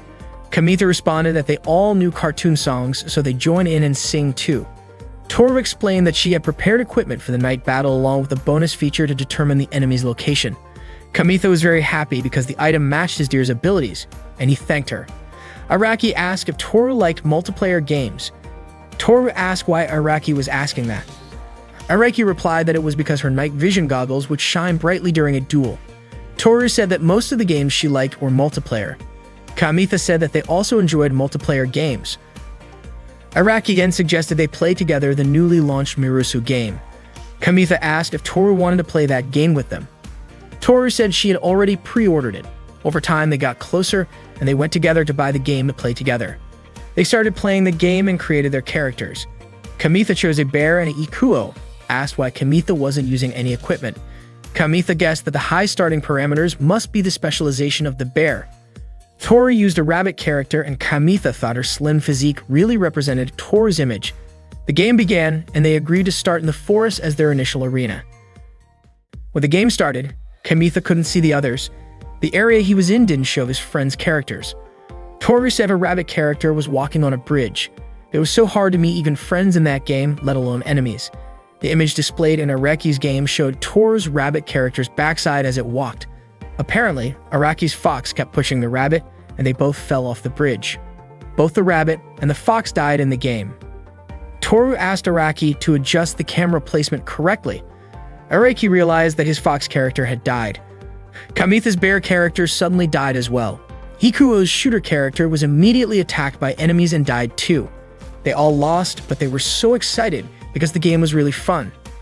Ikuo then asked if Toru's character had the ability to detect enemies, but it turned out that Araki's character had that ability. Kamitha asked if that game wasn't Toru's favorite, and Toru said the game was really fun. The next day in the girls' changing room, Toru was changing into her sportswear with Tomoe and Shiori. Shiori praised Toru for being good at any sport and said that if she joined any extracurricular activity, she would definitely be made a regular player. However, Toru wasn't interested in extracurriculars. She just wanted to play games. Tomoe asked about the game Toru had been playing with Kamitha since last week. Toru said that playing with other kids reminded her of her middle school days because lately she had always played games alone. Shiori agreed that those memories were important and then suggested that Toru become a model at COMIMMA. Toru mentioned that she had been playing the Mariusa game because she heard Shiori say her game character was cute, so she pre-ordered it. She didn't expect to be able to play with friends. Toru also mentioned that Kamitha said the same thing as Shiori, that the rabbit character represented her image very well. Shiori then said that she had already decided to sew the costume and that Toru would be the mascot. Shiori was confident that with the rabbit costume, Toru would become famous. Toru admitted that COMIMMA sounded fun, but she didn't want anyone she knew to see her cosplaying. Shiori questioned who exactly Toru didn't want to be seen by at COMIMMA. Toru quickly changed the subject, saying that Tomoe had lost some weight. After school, Kamitha, Ikuo, Araki, and Toru played games together. Ikuo's character managed to defeat an enemy and got a new item, a rabbit ring which increased critical hit power and evasion by 30%. The ring could be considered a vitality booster. Ikuo decided to give the rabbit ring to Toru's character, as it would be more effective for a rabbit character to wear it. Toru thanked him and said she would get a lot of critical kills. Toru then asked if Kamitha wanted the rabbit item too. Kamitha said it was fine because he hadn't really thought about it. Toru showed him a rabbit keychain she made herself, giving it to Kamitha. She had made it because she really liked the character. Araki even said he wanted one too. Kamitha quickly took it and imagined Toru cosplaying as the rabbit character. That day, they went to the game center. Araki played the claw machine, aiming for a rabbit character doll. He almost got it, but ended up with a plaster hand, which he gave to Kamitha. Araki then tried again. Kamitha noticed Toru was looking at the Gusgold game, and it turned out that Toru used to play it a lot with her friends in middle school. Kamitha said that there were often weekly duels held at that place, and many famous gamers would come in the evening. Toru said she preferred not to duel and mostly played Gusgold when she was in her third year of middle school. Kamitha invited Toru to play together. It turned out there were two elementary school kids who had been watching them for a while. Toru and Kamitha started playing the game. Kamitha said that Toru's targeting was unstable, probably because she hadn't played it in a while. Toru wasn't worried about it, saying she would get used to it over time. Kamitha promised to help her. Before long, they were challenged by the two elementary school kids. Kamitha didn't take them seriously, thinking that they were just two little kids playing. However, it turned out that these two elementary school kids were pretty good. Their names were Wataru and Takeshi. The game began, and Wataru successfully captured Kamitha. Wataru then said that Kamitha and Toru as a couple were ruining the view and arrogantly claimed they would definitely win. Toru told Kamitha to stay quiet. Meanwhile, Takeshi kept shooting at Toru, but she managed to dodge his shots. Toru took cover behind Wataru, who was still capturing Kamitha while Takeshi prepared to shoot at them. Kamitha wondered how it was possible that Takeshi's shots didn't hit Wataru. Wataru then asked if Takeshi had betrayed him. Toru quickly kicked Wataru and pushed him toward Takeshi, causing Kamitha to be pushed as well. Once he broke free from Wataru, he immediately started shooting at both of them. Wataru and Takeshi tried to rush Kamitha, but Toru arrived just in time and destroyed their robot bodies. The game ended, and the two elementary school kids were finally defeated. Kamitha joked, asking if they were holding back just because they were fighting against girls. He then gave the rabbit keychain to them. Kamitha told them about a crane game that was popular among high school students. The two kids left, saying that next time they wouldn't lose. Kamitha mentioned to Toru that he felt sorry for the two elementary school kids for losing. Toru, however, said that when she was in grade school, she had been treated even worse. Kamitha found it extreme when Toru kicked the dead robot bodies, saying that if she kept doing that, she might never get any more enemies. Kamitha also apologized for giving the rabbit keychain Toru made to the elementary school kids, but Toru reassured him, saying it was fine and not to worry about it. Kamitha complimented Toru for getting a headshot earlier, but Toru admitted she was nervous when she remembered getting the headshot. She hadn't expected to win while playing Guskull after so long, and it was all thanks to Kamitha. Toru promised to stop kicking the dead robot bodies and then asked Kamitha to be her partner in Guskull. Araki and Ikuo brought over some stuffed toys they had won from the claw machine. Kamitha mentioned that he had just played Guskull with Toru. Toru said she was happy because after such a long time without playing, she felt like playing with Kamitha made her stronger. Araki said he was a solo Guskull player, and Ikuo admitted that he had stopped playing Guskull after grade school. Toru said that as long as Kamitha was her partner, she felt stronger. Kamitha agreed to be her partner in Guskull, and Toru thanked him. That night, Toru took a bath, still thinking about their Guskull game earlier. She reached for the Guskull robot that was nearby. Her older brother immediately yelled at her to hurry up and get out of the bathroom. Kamitha, Toru, Araki, and Ikuo were teaming up in the game Miryusa, working together to defeat their enemies. We laid out the strategy. The rabbit would act as bait, the shooter would target the enemy's arms and legs, and when the enemy's neckties glowed, Araki's fox would cast a spell on Kamitha's bear, initiating a rolling attack. Following this plan, they successfully took down the enemy boss. Toru remarked on how strong the boss was. Ikuo noted that if Toru hadn't known the boss's strength, it might have been twice as troublesome. Toru meant that she had been able to monitor the boss thanks to the rabbit ring item that Ikuo had given her, which increased her evasion. Ikuo felt is spot on to have given it to Toru. That day to the physical education class, so she headed back to class first, with Araki thanking her as she left. Before departing, Guru invited Kamitha to play Guskull after school, and he agreed, saying he'd wait for her at the school gate later. Araki then asked Mida had been going to the game center so often lately.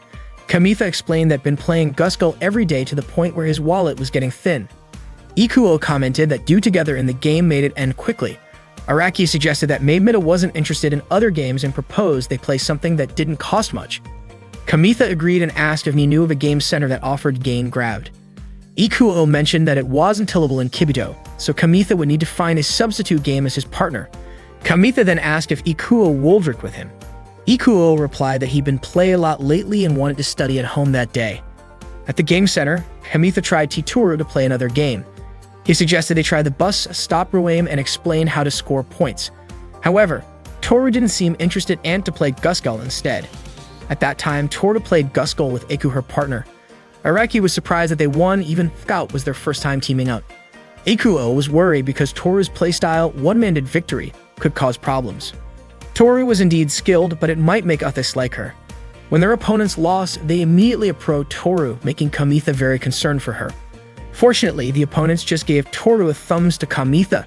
This situation was more worrisome than Toru in the game. Kamitha overheard Kyoko and Makoto discussing their foe approach and greeted them. Suddenly, Makoto was startled and tried to hide. Kyoko introduced Makoto to Kamitha, mentioning that she was on disciplinary committee at school. Makoto was upset that Kyoko had revealed this. Kamitha remarked it wouldn't be good if Ruise, the head of the disciplinary committee, found out, but Kyoko assured him that Kamitha would keep it a secret. Makoto said it was fine. She was accompanying Kyoko because she was worried about delinquents, and protecting a student from incidents was part of the disciplinary committee's role. Toru then approached them and Kyoko greeted her. Kamitha asked if Toru lost her game. It turned out Toru was going to a ring session afterward, located near Thacian. Kyoko mentioned that the tutoring place was quite famous. Toru then said her guys. Kyoko commented that Toru was very pretty and asked Kamitha if Toru was a 30 student. Kamitha confirmed that she was a third year and a friend of his older sister Moe. He mentioned that he and Toru had been playing games together lately. Kyoko then, if Kamitha was also attending tutoring, warning that if he relaxed too much because he was a second year, he might not advance to the next grade. She even teased that they might be in the same class next year. After leaving the game, Sentimito went to Toru's tutoring place to pick up a brochure. Helner was thinking about what would happen if he attended the same tutoring place as Toru. Endly, Kamitha saw Ikuo, even though he had previously said he would study at home. Kamitha became anxious of what Ikuo was doing there. He was shocked to see Ikuo and Toru enter the ring place together. Kamitha couldn't believe what he had just seen. Upon arriving home, he asked Moe for her perspective. He inquired about Ikuo. Moe mentioned that Ikuo's grades were excellent at that time, unlike in grade school. A guy as cool as Ikuo would be liked by many girls. Moe then asked if Kamitha wanted to know what others thought of him, but Kamitha quickly retreated to his room. The next day at the game center, Araki and Ikuo tried the bus road game. They lost multiple times because they couldn't operate the bus timely in traffic jams. They wondered how Kamitha could play such a difficult game.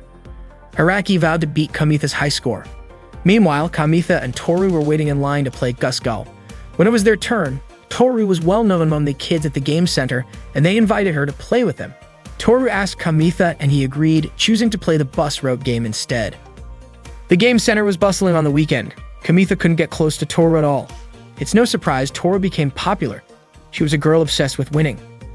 The line of people wanting to play with her was long, even though battling against her would be more interesting. Kamitha didn't feel like playing the bus road game and decided to go to the restroom. Suddenly, Takeshi arrived with Hikari, and they approached Toru, who was playing Gusgal. Meanwhile, Makoto was posing in the photo booth when she heard a commotion between Hikari and Toru. Hikari demanded that Toru stop bothering others around her, but Toru replied that she was just playing normally. Kamitha saw this and approached them, trying to mediate. Hikari accused Kamitha of acting like a hero when in class he was barely noticeable. Makoto intervened, asking them to keep their voices down to avoid disturbing other players. Hikari sarcastically asked if Makoto wanted to take sweet photos, to which Makoto responded with a peace sign posed in a milk bath. Hikari told her to leave, stating she was there to avenge Takeshi. Hikari then challenged Toru to play Gusgal. They prepared for the game. Toru apologized to Kamitha for involving him because of her actions. Kamitha said that if Takeshi wanted revenge, it meant he had to join the game. Toru asked if Kamitha was okay being her ally since Hikari was intimidating. Kamitha replied he was used to Hikari's behavior in class. The game began. Araki just noticed Hikari's presence, and Ikuo wondered why she was at the game center. Kamitha mentioned that the current Gusgal game was a fast-paced type. Toru planned to create distance and observe Hikari's actions. Takeshi launched an attack toward Kamitha and Toru, but they managed to dodge it. Toru then attacked Hikari, but it didn't stop her. Hikari closed in on Toru and quickly kicked her. As Hikari prepared to finish Toru off, Kamitha clung to Hikari. After breaking free from Kamitha, Hikari searched for Toru, but Kamitha attacked again, luckily having a shield. Meanwhile, Makoto was shocked by her photo booth results showing her drenched in milk. She felt the photos resembled the main character from a picture book she had read before. Suddenly, someone mentioned that the book was titled The Princess and Her Milk Company. Makoto screamed in surprise upon seeing Ruize standing in front of her.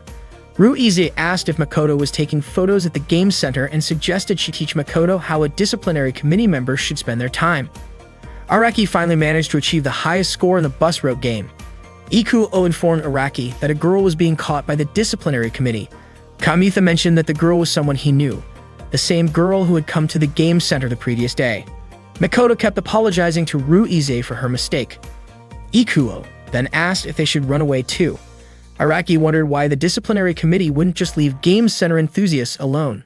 The Gusgal match ended and Hikari was finally defeated. Takeshi fell silent, disappointed that Hikari couldn't help him beat Toru. Hikari patted the silent Takeshi on the back and told him to stay strong.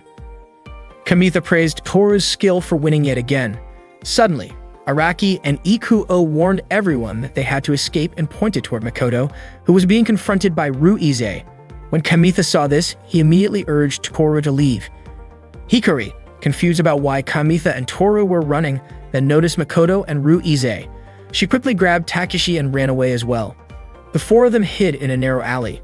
Hikari blamed Takeshi, saying they could have won if Takeshi had defeated Kamitha first. They continued arguing until Takeshi finally said there would be no pay raise for Hikari. Hikari quickly told him to keep that a secret. Kamitha then asked if Hikari was actually hired by a grade schooler. Hikari explained that Takeshi was the son of the diner owner where she worked part-time. Hikari kept pulling the kid's hair, saying that if she had defeated Toru, she would have gotten a raise. Toru asked if Hikari wasn't embarrassed about arguing with a little kid. Hikari snapped back, saying she didn't want to hear that from Toru. As Hikari started to walk away, she warned Kamitha not to tell anyone that she had a part-time job. She also said that if Kamitha kept hanging out with Toru, this kind of trouble was just the beginning. Toru chose to leave as well. Kamitha offered her a break and invited her to a nearby cafe. While there, he asked about Toru's relationship with Hikari. Toru explained that Hikari was her junior in middle school, and they used to play at the game center together. They were actually friends back then. Suddenly, Toru's deer game reminder went off and she asked if she could feed her deer first. Kamitha agreed and apologized for asking about things that weren't his business. Toru said that thanks to Kamitha, she had way more fun playing games now than she did in middle school. Kamitha commented that both the Miryusa game and the deer game were amazing, but Toru said it wasn't about the game itself. It was about who she played it with. Out of nowhere, Toru's game notified her that she could breed her deer with another player's deer to produce a cute offspring. Toru asked Kamitha if they should try breeding their deer together. Kamitha asked if Toru's deer was female since his was male. Toru showed him that her deer had no antlers. Kamitha immediately apologized, realizing he had assumed Toru's deer was male. Toru asked again if Kamitha wanted to go through with it, and Kamitha agreed. They proceeded with the breeding process in the game. During the process, Kamitha kept controlling his male deer to press strength, speed, and technique icons to hit the target. The success rate would determine the traits of the offspring. Toru noticed Kamitha's face turning red and asked if he was okay. It turned out Kamitha was feeling flustered about the idea of making offspring with Toru. Hearing Kamitha's ambiguous statement, Toru's face also turned red, and she told him to just do whatever he needed to do. The process finally finished, and they were surprised at how long it took. Suddenly, Toru asked for the cherry in Kamitha's glass. Kamitha was reminded of the time Toru had asked for his pudding during karaoke. He asked why she didn't just order a cream soda for herself. Toru replied that other people's orders always looked tastier. Kamitha admitted that he often thought the same thing but couldn't just ask like she did. As a trade for his cherry, Kamitha asked Toru to promise that she wouldn't ask for things from anyone other than him. Toru agreed, took the cherry, and smiled. That night, Toru went to buy a Guskull video game cassette. The next day, Araki and Ikuo were punished after being caught by the disciplinary committee at the game center. However, Araki didn't seem to mind. He was even enjoying himself, which only made Ruize furious. As a result, they were banned from going to the game center until the final exams were over. Araki was shocked that Ruize even called him a pervert. According to Ikuo, Ruize had sharp instincts, sharp enough to see right through Araki, who was in fact obsessed with fluffy animals. It turned out that the girl they had tried to save had also been caught by the disciplinary committee, making it difficult for them to come up with an excuse. In the end, they were accused of tricking Makoto into taking weird pictures. Kamitha was surprised by how strict the disciplinary committee had become. Araki explained that they had been that strict ever since they caught a pair of students fooling around in the pipe storage room 10 years ago. Ikuo also mentioned that Ruize had noticed them escaping the previous day, so now the disciplinary committee was keeping an eye on the game center. He suggested that they stay away from it for the time being. Araki then pointed out that Toru hadn't come to school that day and asked Kamitha if he knew why. Kamitha casually responded, "Maybe it's because we got married yesterday." Ikuo and Araki were stunned by his choice of words. Kamitha then clarified that Hikari was Toru's junior back in middle school. He also recalled Hikari saying that if he stuck around Toru, arguments were just the beginning. Araki admitted that ever since they met Toru, the way they played games had changed. Ikuo noted that Toru was incredibly skilled in Miryusa, but Kamitha argued that all of them had improved because of her. Ikuo pointed out that Toru leveled up so quickly that it was hard to keep up with her, and because of that, they didn't have time to study. Wasn't that also a problem for Kamitha? Kamitha admitted that he had even started cutting into his lunch money just to play Guskull. Araki realized that being friends with Toru had affected their pride, their grades, and even their finances. He even found himself longing for the simpler days of playing casual games with just the guys. Kamitha then asked what they really thought about Toru, but they didn't understand what he meant. Kamitha explained that he had seen Ikuo and Toru at a cram school near the station. Ikuo asked what was wrong with that, pointing out that he had also seen Araki going on a date with Toru near the station. Kamitha was shocked and demanded an explanation from Araki. Araki explained that he just wanted a keychain like the one Toru had given Kamitha, so he had asked her to find something similar for him. Araki was surprised by Kamitha's reaction, especially since Kamitha had previously called him a fluffy animal maniac. Ikuo laughed, unable to believe how flustered Kamitha was. Ikuo then showed his Miryusa character without a hat, and Kamitha suddenly recognized it. It looked just like their grade school friend. It turned out that she was Ikuo's first love. He had coincidentally seen her at the cram school near the station and wanted to confirm it was really her. He hadn't expected Toru to be taking lessons there too, but after explaining his situation to her, he ended up enrolling in the class as well. Kamitha was relieved to hear the truth. Ikuo then asked about Kamitha's feelings. Kamitha simply said that he respected Toru as a gamer. That response made Ikuo and Araki burst into laughter. They thought Kamitha was just trying to dodge the question. Araki had already noticed that Kamitha was completely into Toru ever since he traded his rare item for her. If he wasn't, there was no way he would have given up something so valuable. Kamitha denied it, saying that wasn't what he was thinking at the time. Araki then asked Kamitha to let Toru know that he and Ikuo wouldn't be able to go to the game center for a while because they had to take care of the rabbits after school. Ikuo added that however far Kamitha wanted to take things with Toru was up to him. Kamitha just nodded in understanding. That day, Toru spent the entire time in her room, playing Gusgal to her heart's content. That day, Kamitha approached Hikari and asked if they could talk for a moment. Hikari told Kamitha to just talk in the classroom instead, but Kamitha insisted he wanted to discuss what had happened yesterday. Hikari was surprised. Her two friends were waiting for her to go to the cafeteria together. She told them to go ahead without her, saying she would catch up later. Hikari led Kamitha away and scolded him, asking why he wasn't keeping her job a secret like she had asked. She even questioned if Kamitha was planning something against her. Kamitha quickly reassured her, saying he would never do something so terrible. He explained that he only wanted to talk about why Toru hadn't shown up that day. Hikari immediately asked if Kamitha was accusing her of being the reason. Kamitha admitted that her words from yesterday had been stuck in his mind and asked her to explain what she had meant in more detail. Hikari simply replied that digging into someone's past was taboo. Hearing that only made Kamitha more curious. Hikari sighed and sat down on a chair, but Kamitha quickly pointed out that the chair she was sitting in was one he had specifically prepared for Toru. Hikari scoffed, saying Kamitha was being over the top by treating Toru like a princess. Kamitha retorted, asking how it was any different from Toru always sitting at her own desk. He even added that if Hikari kept complaining, she shouldn't sit there anymore. Hikari raised an eyebrow, impressed by Kamitha's boldness. She admitted she was surprised he could stand up to her like that. Then she started sharing her story. Back in middle school, Hikari and Toru were part of the same clique, which consisted of quiet, game-obsessed girls. Kamitha found it hard to believe that Hikari used to be like that. She explained that there was a boy who had his eye on their group, and Toru quickly became popular. The balanced interactions between boys and girls made many boys catch feelings for her. The boys began showing off their skills, but ended up losing to Toru in games, academics, and even sports. At that time, Toru was no longer seen as a princess, but as an unbeatable queen. The other girls in their group grew resentful because every boy seemed to be interested in Toru. Eventually, they all left the group. Hikari had once tried to warn Toru about it, but Toru didn't seem to care. By their third year of middle school, Toru was completely isolated. That was why Hikari had been worried when she saw Toru hanging out with Kamitha and the others. She even asked Kamitha if he felt like his pride had been crushed as well. Kamitha calmly replied that he wasn't the type to boast about himself in the first place. If anything, he leaned more toward being reserved. Hikari laughed, saying that someone like Kamitha probably wouldn't run away from Toru. Kamitha promised he wouldn't. Later that day, Kamitha called Toru and asked if she wasn't feeling well. Toru admitted she felt a little dizzy because she had just woken up.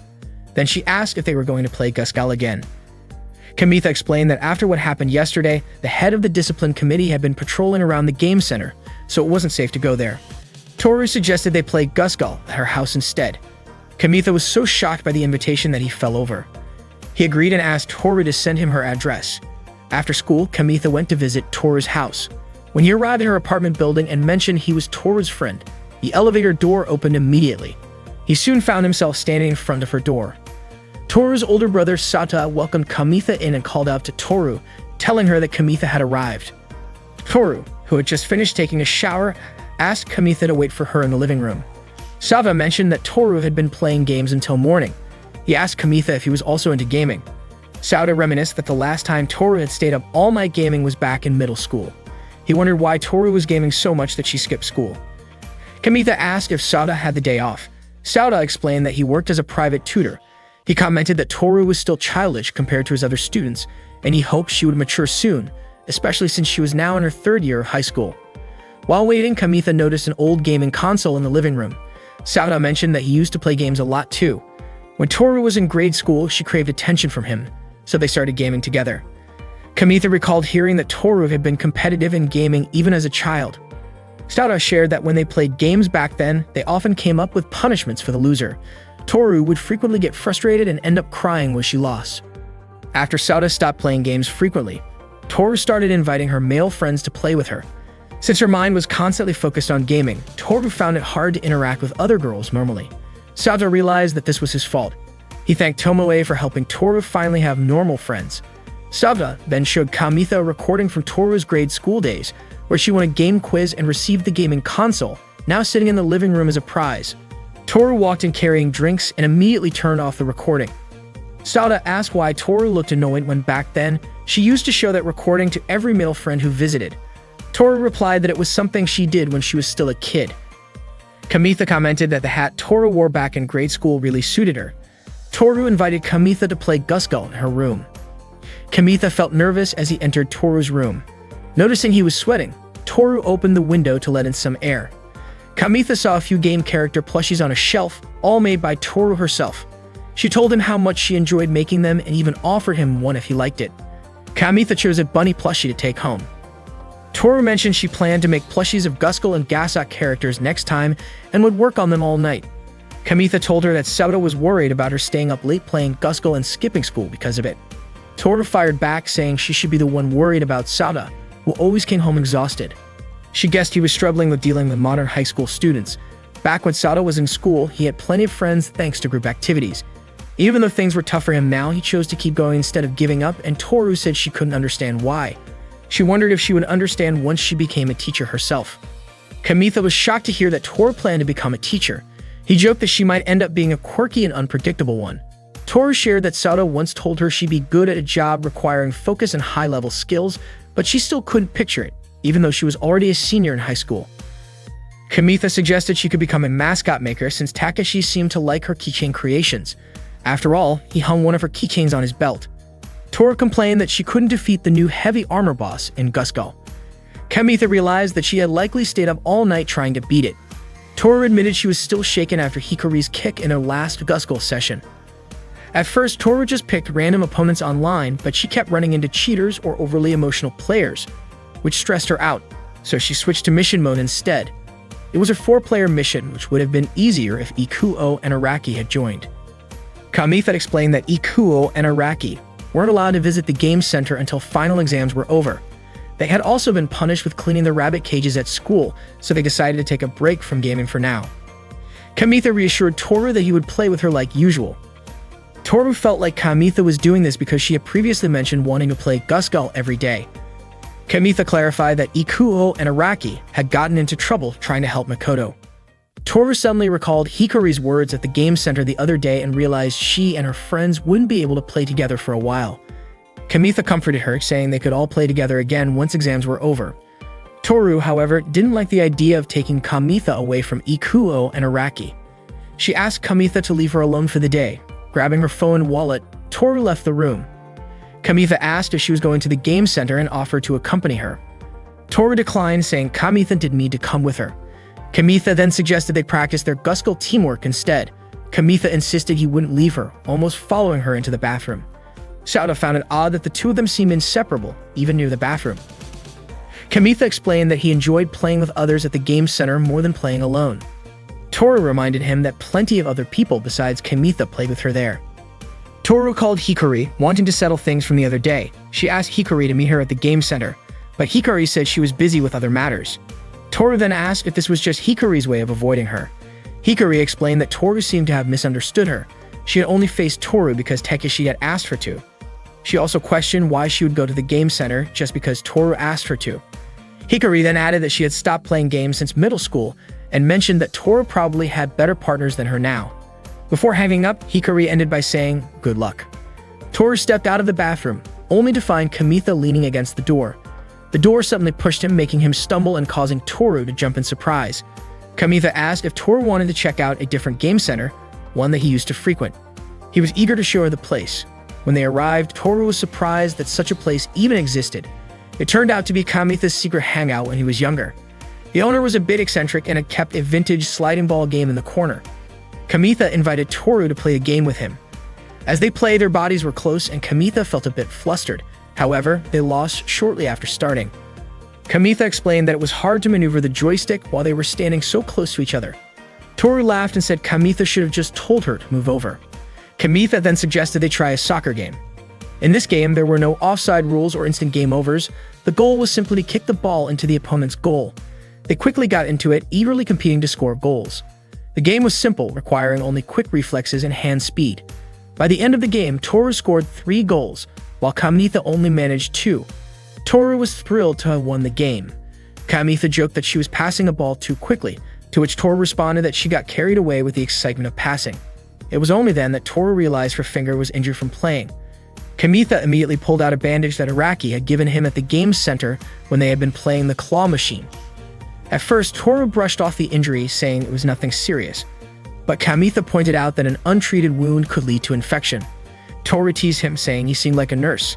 Kamitha gently applied the bandage to her injured finger, and Toru noticed that the design looked like a ring from a game.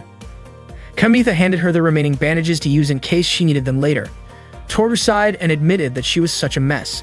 She felt like she was causing her older brother Sata too much trouble, and now Kamitha was also worried about her skipping school. Kamitha reassured her, saying that Sato was kind-hearted. Even if Toru didn't think so, Kamitha guessed that Toru started playing games because she wanted to connect with her brother, or maybe she just admired him. Toru didn't deny it. She admitted that it was because of Sata that she always thought about gaming, which often led to her making mistakes. Kamitha mentioned that he had heard some stories about Toru's past from Hikari. Toru explained that she had been secretly gaming alone since the start of high school. By senior year, nothing had really changed, and it probably worried people around her.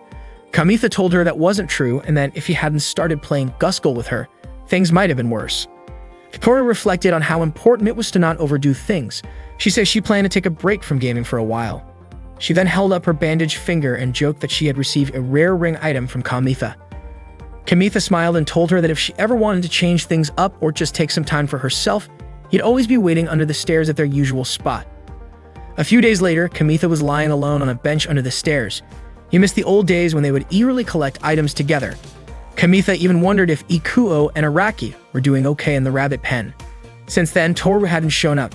Kamitha held the rabbit plushie Toru had given him, feeling worried about her, but he hesitated to ask her to hang out with him. Deep down, he wanted to tell her that he found another rare deer antler. Kamitha had recently come to realize how painful it could be not having someone to play with. He was sure Toru must have felt the same way. Suddenly, Toru appeared, greeting him. Startled, Kamitha quickly placed the rabbit plushie on the bench. Toru asked if the plushie was meant to replace her. Kamitha nervously invited her to sit down. Toru showed him a deer mascot she had made and called it Sikamas. She explained that she had created it while taking a break from gaming. The deer's antlers were detachable, so it could transform into either a male or female deer. Kamitha complimented her creativity. Toru shared that a friend had invited her to a comical market. Kamitha asked if that was some sort of cartoon and comic market. Toru admitted it would be her first time attending the event, so she was feeling a bit nervous. She then asked Kamitha if he was interested in going to comical market. Kamitha replied that he wasn't a big fan of crowded places. Toru mentioned that it didn't feel complete with just the girls going. Kamitha pointed out that there would probably be lots of girls at the event. But Toru explained that moving a large number of Sikamas would be difficult, so she hinted that she might need Kamitha's help. Toru moved closer to Kamitha, startling him, and showed him a comical market ticket. She asked if he would go with her. Kamitha chuckled, saying that going to the comical market together sounded a lot like a date. Toru, catching his humor, asked if he wanted to go on a date with her. She was fine calling it a date as long as Kamitha would help her prepare for the event. Kamitha agreed happily. Toru was surprised by how nervous she felt inviting someone directly. She admitted that while she often got asked out, it was a completely different feeling to be the one doing the asking. It even made her feel bad for the people she had turned down in the past. Kamitha decided to accompany Toru to the comical market. Suddenly, Shiori appeared, looking upset, with Tomoe trailing behind, trying to hold her back. Tomoe explained that she and Shiori had been worried, so they came to check on Toru and Kamitha. Shiori, visibly upset, blurted out her frustration. "I've always been the one inviting Toru, but she keeps turning me down." Then the moment Kamitha asks, she says yes right away. Toru quickly covered Shiori's mouth, telling Kamitha not to worry about it. She formally introduced Kamitha as her partner. Shiori introduced herself to Kamitha, but couldn't help asking what Toru meant by partner. Kamitha clarified that he was Toru's partner in Guskull. They teamed up in the game to take on opponents together. Since they were taking a break from gaming, Toru now called him her partner outside of games. Shiori still didn't fully understand, but one thing was clear. Toru and Kamitha were going to spend the entire day helping her. Toru would also be a model for Shiori at the comical market. Tomoe added that she would prepare plenty of lunch for everyone, though the event would likely be so busy they might not have time to eat. The day of the comical market finally arrived, and Kamitha went there with Tomoe. The comical market was bustling with people, reminding Kamitha of the time he and Tomoe got lost on Kibito Island. Tomoe asked Kamitha to stay close to her and let her know immediately if he needed to use the restroom. Kamitha panicked and begged her not to tell Toru about the time he wet himself in a crowd because he held it in too long. It had been his first trip to an amusement park, and although he had been excited, it ended in humiliation. Kamitha reassured her that he'd be fine because he was there to help Toru. They headed to Shiori's booth where Kamitha asked where Toru was. Toru was standing still at Shiori's booth looking downcast. She greeted Kamitha and Tomoe guessed she might be feeling unwell. Toru seemed unsure about her costume. Kamitha, however, was mesmerized by how smooth and delicate she looked. He asked what he should do. Shiori was selling her handmade costumes, while Kamitha was going to sell Toru's Sikamas dolls. Toru invited Kamitha to help assemble houses for the Sikamas. Shiori asked if Tomoe had tried on the costume she made. Tomoe admitted that she had made some adjustments at home. She promised to work hard not to lose to Toru. Kamitha and Toru finished their preparations and the 65th comical market was officially open as the clock struck 10.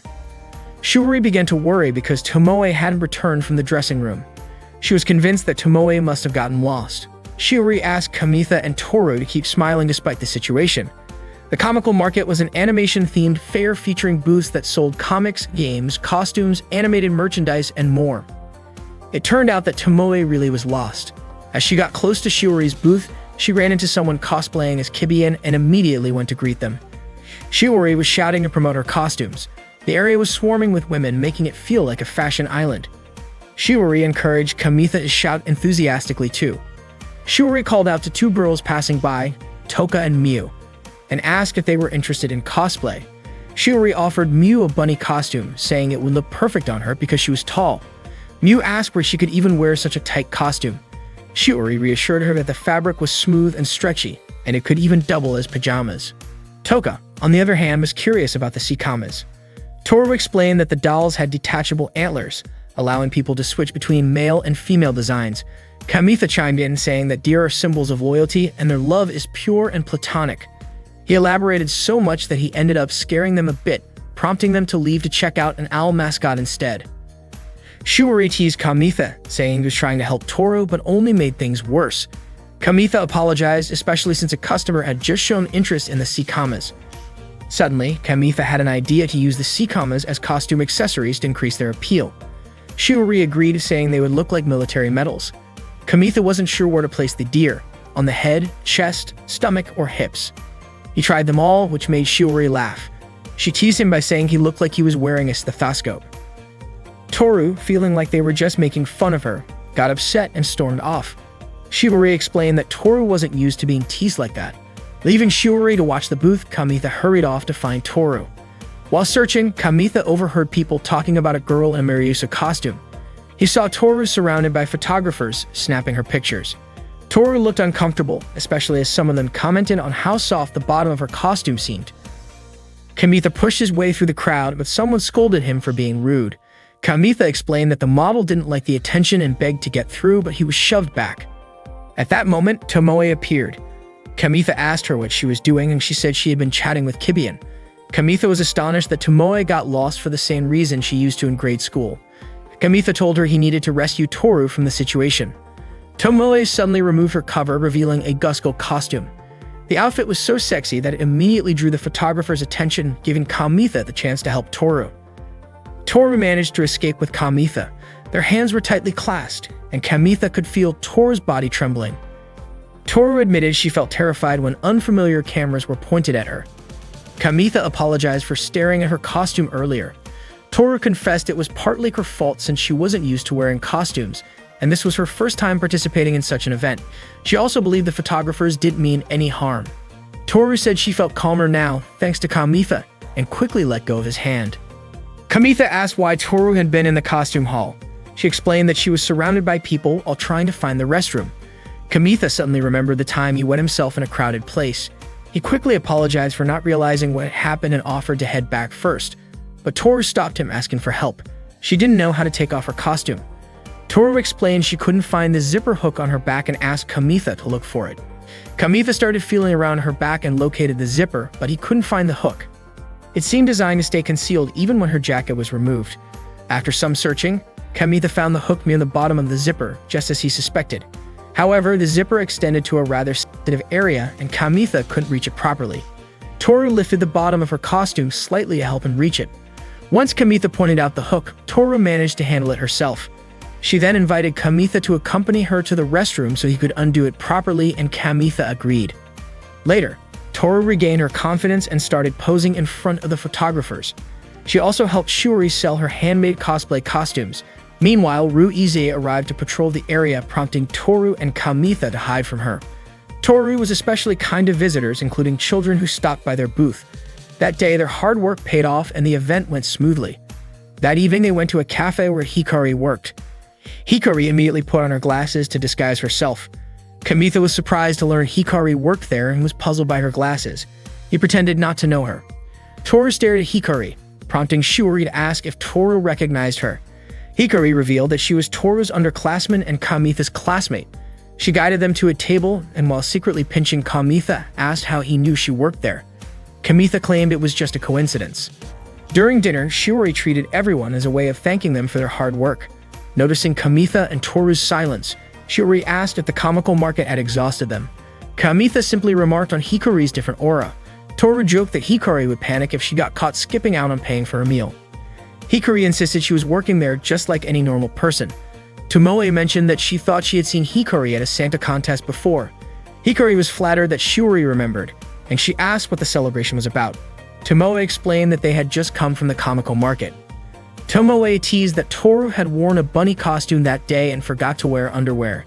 Hikari playfully teased Toru, suggesting she was pushing herself too hard just because Hikari refused to hang out with her. Shiori, annoyed, called Hikari cruel and jokingly compared her to Winnie the Pooh, who's world famous despite only wearing a red shirt. Toru calmed Shiori down and told Hikari that she had placed mascot dolls at her booth and modeled the costume in exchange. Shiori chimed in, saying how hard it had been to convince Toru to wear the costume. Toru explained that she only refused at first because she didn't want to meet friends at the comical market. Hikari then asked how many mascots Toru had managed to sell that day. Toru successfully sold 3 of her handmade mascot dolls.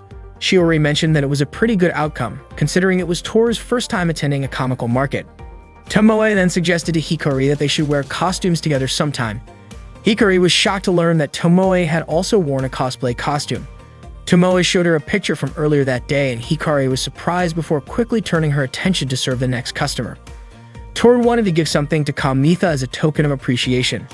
She handed him a Gusco keychain, explaining that she had already given the same gift to Shiori and Tomoe.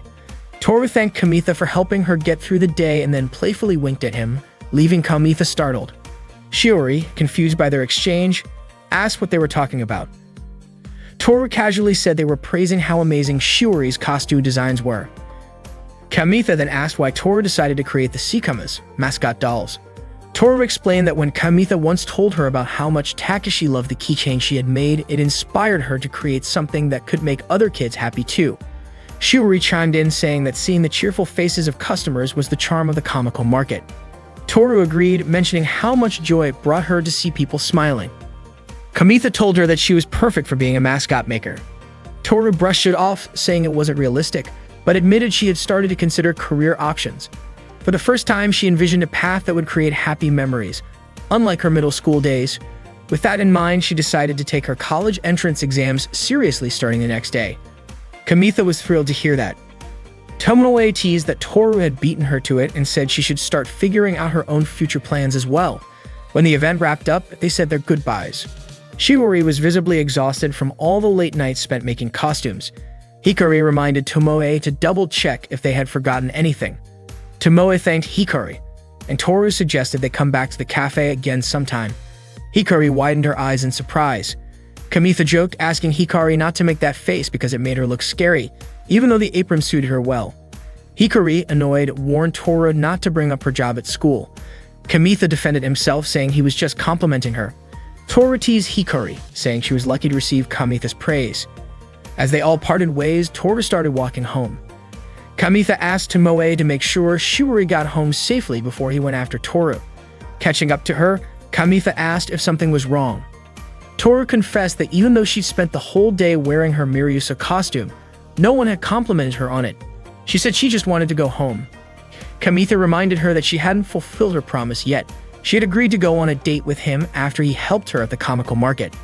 Toru argued that they'd already gone on a date before, but Kamitha refused to count the time they'd spent with his older sister tagging along. Instead, he suggested she imagine going on a date with Sada, As they walked, they passed a park bench where several couples were kissing. Toru nervously asked what Kamitha expected her to do for him. Kamitha boldly asked her to go on a date with him right then and there. Toru, puzzled, asked if he meant a date in the park at night. Kamitha said it was his last chance since Toru planned to focus on preparing for her college entrance exams starting the next day. He explained it was his final opportunity to confess his feelings. Finally, Kamitha asked Toru to be his girlfriend, confessing that he was in love with her. Unfortunately, Toru responded by saying she didn't understand feelings like that. Kamitha admitted he had anticipated her answer but confessed that it still hurt more than he expected. Kamitha mentioned that this meant Toru could focus on her studies. While Kamitha was gazing at the moon, Toru suddenly kissed his neck. The kiss lingered and she ended up biting his neck. Toru always found herself captivated by Kamitha's Adam's apple, especially since he had a habit of looking at the sky whenever he felt troubled. Toru asked him if your weakest spot is left unguarded, doesn't it make you want to attack it? She then added, I have other weak points too. Why not target those instead? But Toru admitted she was especially fond of places that could kill in an instant. Kamitha, confused, asked why Toru did that. She explained that she didn't want their relationship to change drastically just because of her feelings, but confessed that she couldn't resist targeting his Adam's apple in the moment. Apologizing for leaving a bite mark on his neck, she applied a bandage that Kamitha had given her earlier. Kamitha commented, with that, it feels like your lips are still on my neck. Toru, flustered, told him to stop saying embarrassing things like that. She added that she only did it to avoid Tomoe becoming suspicious, though Kamitha joked it felt like Toru was showing off her preferences to the world. Kamitha then admitted, I also like other parts of you, Toru. Toru, visibly moved, confessed that after her hallway conversation with Hikari, when she locked herself in the bathroom, and even during the times they were apart at the comical market, Kamitha had chased after her repeatedly. You're the only one who's ever done that for me, she said softly. She asked Kamitha to continue chasing her, to which he responded by pulling her into an embrace. They shared a kiss. Afterward, Kamitha suggested they walk out of the park together. Toru reminded him that they should keep their relationship appropriate since they were still in high school. Kamitha retorted, weren't you the one who attacked me first? The next day, Kamitha recounted his date with Toru to his two friends. They were shocked at how quickly things had progressed between Kamitha and Toru. They teased him, asking how far their relationship had gone. Kamitha clarified that their relationship was purely platonic since he didn't want to distract Toru from preparing for her college entrance exams. Suddenly, Toru appeared and casually announced, our baby has been born. Araki and Ikuo immediately assumed Kamitha had done something, especially when Toru mentioned they had married at a cafe in a back alley. However, it turned out that Toru was referring to a baby deer in her video game. She excitedly described how soft the baby deer's fur looked. Hearing this, Araki couldn't help but let his mind wander into inappropriate thoughts. They were surprised to learn that the game even allowed deer to have offspring. Araki joked that Toru had gone from a gamer to a mother. 10 years later, Toru became a kindergarten teacher. She was married to Kamitha, who worked as a bus driver. Their daughter, Ri, attended the kindergarten where Toru worked. Every morning, Ri would fall asleep on the bus on her way to school. Kamitha and young Kyoko often played together. One day, Kamitha was wearing a witch costume that belonged to Tomoe. Kyoko reminded him that Tomoe might get mad at him for using her costume. Kamitha replied that Tomoe wouldn't know he was wearing it. Kamitha then energetically mimicked a witch princess's movements. Kyoko complimented him, saying he looked so adorable and almost like a real girl. She then jokingly asked if the underwear Kamitha was wearing also belonged to Tomoe. Embarrassed, Kamitha tried to cover himself up. Kyoko teased him further, saying that a young man nearby seemed mesmerized by Kamitha's lively performance. Kamitha then invited Kyoko to see if the shopkeeper would also be impressed by him. At school, Kamitha overheard Hikari and her two friends chatting. They were talking about how Hikari had gone on a blind date over the summer. She hadn't updated that because she forgot to bring her phone charger. Kamitha's summer was nothing like Hikari's, filled with fun activities. Yuko asked about the name of the hotel Hikari had visited, but Hikari explained that the hotel was only open for 2 weeks during the summer, so they could only visit again next year. She described the place as unique and wild, with a distinct deer scent. The venison served there was delicious and roasted right in front of their eyes. It was a place with a real wilderness vibe. Suddenly, Hikari noticed a girl standing by the door and asked if she was Kamitha's friend. Kamitha invited Kyoko to come into the classroom. Kyoko quickly approached Kamitha to show him a magical girl manga that had been on hiatus since their middle school days. Hikari then asked if Kamitha liked girls' manga. Kyoko explained that Kamitha was very kind and always listened to her hobbies. As it turned out, Hikari had also read that manga when she was younger. Yukiya then asked if Kyoko was a first-year student. Kamitha clarified that Kyoko was his childhood friend. Kyoko introduced herself to Kamitha's friends. Yukiya commented that Kyoko's height and hobbies made her seem like a middle schooler.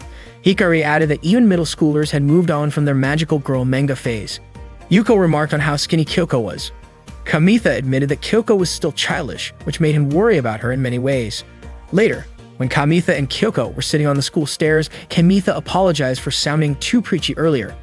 Kyoko reassured him, saying that his words had some truth to them. Kamitha was convinced that if Hikari and her friends ever opened that manga, they would think he was a pervert. The new chapters of the Magical Girl series were nothing like the old ones. It was now full of erotic and gory scenes. Even the art style had changed to match the tastes of its aging fanbase. Kyoko pointed out how much Kamitha had changed. Back in middle school, he didn't care what the girls said about him reading comics. Kamitha explained that Hikari and her friends teased him relentlessly after he played the Gear Love game. He was sure they'd bully him for life if they found out he was reading a manga that was both erotic and gory. Suddenly, Tomoe appeared from the rooftop and greeted them. The leader of the nature club soon approached Tomoe, but she quickly walked away. The nature club leader then turned to Kamitha and made him swear to keep the fact that they had been on the rooftop a secret. He even threatened not to forgive Kamitha if he told anyone. Kyoko mentioned that the underwear Tomoe was wearing that day was surprising. Kamitha replied that he was already used to seeing it. Kyoko then teased him, asking if that was his taste and whether she should wear something similar. She speculated that the nature club leader had just confessed his feelings to Tomoe. Kamitha was sure the club leader hadn't even considered what underwear Tomoe was wearing. Kyoko asked why Kamitha didn't tell the club leader about it. After all, most guys would be curious about the underwear of a girl they liked. However, Kamitha refused to say anything. Kyoko then asked Kamitha to tell her more about it another time. Kamitha suggested she ask her own classmates instead. Before Kamitha left, Kyoko asked if he had any free time after school. Kamitha replied with a vague maybe. Kyoko then pointed out that Kamitha didn't have tutoring like Ikuo, and wouldn't be helping Araki in the rabbit pen either. Finally, Kamitha agreed to hang out with her after school. Kyoko wanted to go to a pancake shop to talk about the girl who worked there. Kamitha suggested she invite her female friends instead because having a guy there would stand out. However, Kyoko told him that his aura didn't feel masculine at all. Kamitha responded by saying he would prove his manliness. Suddenly, Kamitha noticed Takeshi teaching Rin how to do the Gasak transformation. Rin admitted she couldn't transform properly. Kamitha patted her head to comfort her, saying the game was challenging even for him. Kyoko suggested that Rin play something more suitable for girls and choose one. Takeshi countered by saying that even Hikari could perfectly perform the Guskull transformation. Kamitha dismissed Hikari as being unusual and added that female characters had become just as cool as robots recently. He then demonstrated a magical girl transformation pose. Takeshi praised Kamitha, saying he was impressive and that he'd get Hikari to try it too. Takeshi and Rin looked cheerful again. Kyoko was surprised to see that Kamitha could pull off the latest magical girl poses. Kamitha admitted that he enjoyed making people laugh and happy. When they arrived at the pancake shop, Kamitha became the center of attention because he devoured so many pancakes. He asked Kyoko if he looked manly for eating so much, but Kyoko said he'd look more masculine if he had a girlfriend. She then brought up how Kamitha used to say he wanted a girlfriend in high school, just like Papru the magical girl. Kamitha laughed it off, saying he didn't dream about that anymore. Kyoko asked if Kamitha planned to confess his feelings to Hikari, suggesting he might like her. Kamitha denied it, saying it was impossible for him to fall for the most popular girl in school. Kyoko was surprised to learn Hikari was popular and joked about starting a Hikari fan club. Kamitha felt like Kyoko was treating him like a middle schooler and pointed out that her behavior was why people often mistook her for one. Kamitha admitted he wasn't one of the popular guys at school. Kyoko disagreed, saying Kamitha was cool because she had seen him surrounded by girls while standing in front of the finals announcement board. She teased that the old Kamitha wouldn't have been able to play games with beautiful third-year girls. Embarrassed, Kamitha asked her to stop bringing it up and changed the subject to Kyoko instead. He expressed concern about whether she was making friends in high school. Kyoko assured him she wasn't a grade schooler anymore and that talking with him was what she enjoyed the most. Later, when Tomoe returned home, Kamitha had just finished showering. He asked her if the nature club leader had once again confessed to her on the school rooftop earlier that day, which would make it the 8th time. Tomoe told Kamitha to forget about it and encouraged him to be bolder in confessing his feelings to the girl he liked, as high school wouldn't last forever. Kamitha replied that there wasn't any romance in his high school life. Tomoe revealed that the nature club leader had actually asked her to introduce him to Kyoko so they could go mountain climbing together. Kamitha panicked, but Tomoe laughed and said she was just joking. She teased him for obviously panicking and told him to be honest with his feelings. Tomoe then explained that the nature club leader had asked about the home club, saying he'd been tricked by them. The home club had claimed they could turn him into a man if he paid them, but now he wanted his money back. He had even cried while begging Tomoe for help since she was close to the home club president. Kamitha was curious about what the home club had done to make the nature club leader cry. Tomoe explained that the home club was made up of girls who bought second-hand clothes from students. It was well known among girls who needed pocket money. Tomoe herself had once sold an entire bag of socks for 10 yen. Kamitha suspected the business was shady. Tomoe asked what could possibly be suspicious about recycling second-hand clothes and even joked about asking Kyoko for her old socks. Meanwhile, Kyoko couldn't stop thinking about Kamitha's comment that her behavior made people often mistake her for a middle schooler. She tried tying her hair differently, but it didn't seem to make much of a difference. She then glanced at her collection of magical girl manga. Gathering them all up, she decided to take them to the park. At the park, Rin greeted Kyoko, who seemed lost in thought. Rin assumed Kyoko wasn't feeling well. Kyoko greeted her back and asked why Rin was alone. Rin explained that Takeshi was practicing magical girl transformations with Hikari. Noticing the books Kyoko had brought, Rin asked about them. Kyoko said she was trying to donate the manga she had already read to the community center, but they didn't need them. Rin asked to take a look, and Kyoko told her she could take home as many as she wanted. When Rin opened the books, she was startled. She said those mangas were inappropriate, and if her mom found out, she'd get in big trouble. Embarrassed, Kyoko quickly offered to get rid of them. Suddenly, Tokioka Nao and Onu Koharu approached Kyoko. Nao performed a magic trick for Rin, who excitedly clapped her hands over a wiggling object. As soon as she touched it, it transformed into a flower. Koharu, meanwhile, opened one of Kyoko's mangas and remarked that it wasn't suitable for children. Mistaking Koharu for Rin's mother, Kyoko quickly apologized and begged her not to scold Rin. Koharu corrected her, saying she was a second-year student at Kibido High School. Embarrassed, Kyoko apologized for misunderstanding. Koharu asked if Kyoko was okay since she'd been out in the park with a pile of manga in the middle of the day. Kyoko explained that she hadn't meant to abandon them and shared that her childhood friend had called her childish. Ever since starting high school, she'd been feeling the pressure to act more grown-up. Kyoko admitted she was feeling conflicted about it. Koharu asked if Kyoko had joined any clubs yet and encouraged her to join the home club. Koharu promised that if Kyoko joined, she could transform her feminine charm and shut down her childhood friend's comments. Kyoko was surprised to hear they were from the home club, as she had assumed they were in the magic club. Koharu invited her to meet them on Monday evening, saying she could even bring her childhood friend along if she wasn't sure. That evening, Kyoko visited the home club, accompanied by Kamitha. On their way, Kamitha asked why Kyoko suddenly wanted to join the home club. Kyoko explained that she was just visiting and hadn't decided to join yet. When they arrived, Koharu and Nao greeted them warmly. Koharu quickly asked Kyoko and her childhood friend for help. The moment Koharu saw Kamitha, she recognized him. Koharu introduced herself as the club president and Nao as the vice president. Kamitha asked if Koharu was friends with Tomoe. Koharu revealed that she owed a lot to Tomoe, not just as a friend, but as someone she considered part of her advertising team. Thanks to Tomoe, and the club had made a lot of money. Kamitha was startled by the phrase advertising team, especially when his gaze landed on a costume displayed nearby.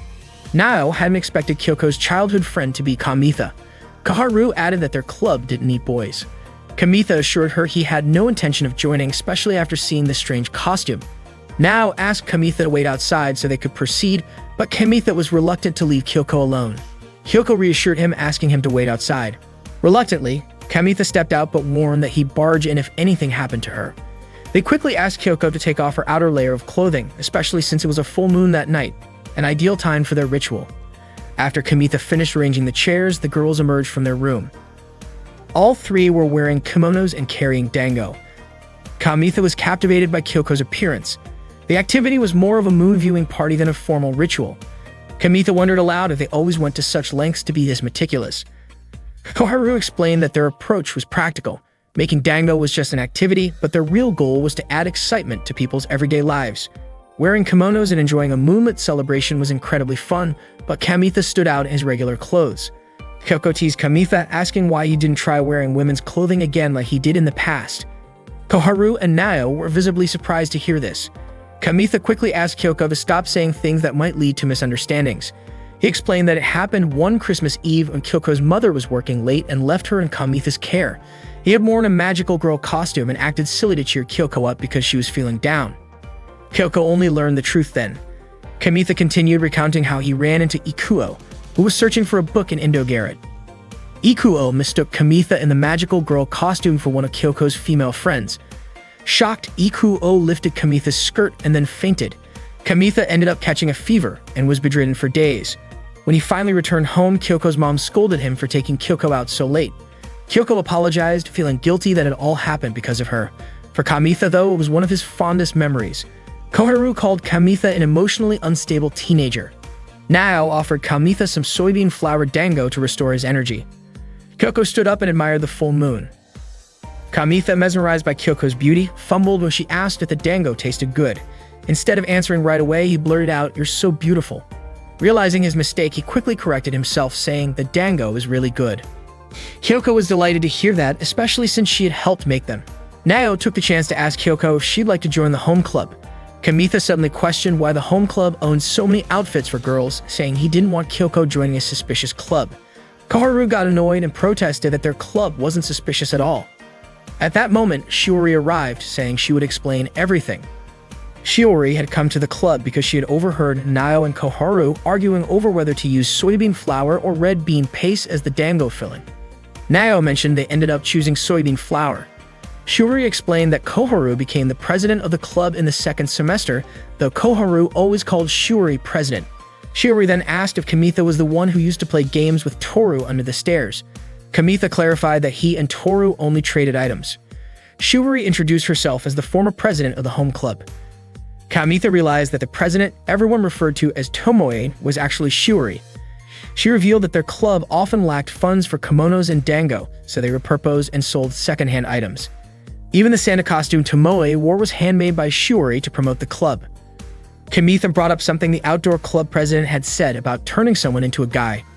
Shiori explained it was a misunderstanding. The home club had made a banner for the outdoor club, but the president didn't like the design and started spreading false rumors. In reality, the home club had simply followed the design instructions and didn't offer refunds. Nao showed Kamitha the banner as proof. Kyoko then announced that she was interested in joining the home club. Kamitha supported her decision and cheered her on. Kyoko smiled warmly and thanked him. That day, Tomoe and Kamitha went to a pancake shop. Kamitha asked when the last time Tomoe celebrated Christmas with Kyoko was. According to Tomoe, the last time they spent Christmas together was during her final year of middle school. Tomoe suggested they ask Kyoko to bake a Christmas cake this year. However, Kamitha joked that Kyoko would need 5 years of training in the home club before she could bake a proper cake. Tomoe and Kamitha wondered if Kyoko would fit in the home club. Kamitha then decided he would visit Kyoko at the home club later. That day, Ms. Masami announced plans to set up a venison stall for the Founders Festival. Ms. Masami asked Hikari if she thought wild venison was delicious. Hikari replied that she didn't know any easy way to source wild venison. Ms. Masami said she would contact her cousin, who worked at a company. Yuki asked who would cook the venison. Yuko pointed out that Hikari had once made venison barbecue. Hikari admitted it was during summer vacation, so she didn't remember much. But Yuko was confident Hikari would recall the details once she started cooking. Hikari laughed and said she didn't want to handle raw meat. Suddenly, the president of the outdoor club offered to butcher the venison, claiming expertise in grilling fish, so handling venison wouldn't be much different. The others eagerly volunteered to prepare charcoal. Hikari, confused, wondered how things had escalated when she hadn't even volunteered to cook. During lunch break, Yuko invited Hikari to watch boxing on Christmas Eve. Yuki asked if Hikari already had plans for the evening. Hikari mentioned she had dinner reservations at a luxury hotel, earning praise from her friends. Kamitha found it hard to believe someone had invited Hikari on a date. Just then, Ikuo approached Kamitha and apologized, saying he already had plans for Christmas Eve. Ikuo shared that he liked a girl he'd been interested in since grade school. He even took lessons just to be close to her, and they grew close over the summer. Ikuo admitted he found spending time with her more enjoyable than wrestling with Kamitha. Kamitha asked if Ikuo was sure about this, and Ikuo said he felt he was maturing. Kamitha congratulated him and said he would always support him. Kamitha's plans for Christmas Eve, it seemed, involved playing with rabbits alongside Araki. Ikuo suggested Kamitha attend a summer seminar, hinting that he might meet a cute girl there. Ikuo claimed he had seen someone there who resembled Hikari. Kamitha quickly told Ikuo to stop bringing up Hikari. Ikuo teased that maybe Kyoko was a better match for Kamitha. Kamitha dismissed the idea as impossible, but Ikuo insisted they were perfect for each other. Meanwhile, Ruizi asked the home club to decorate the Christmas tree. Koharu and Nao questioned why the head of the disciplinary committee was assigning the task to them. Ruizi explained that she was also serving as the executive committee chair for the Founders Festival. Koharu suggested assigning the tree decoration to the drama club instead. Ruize replied that she had already asked the drama club to create the entrance arch.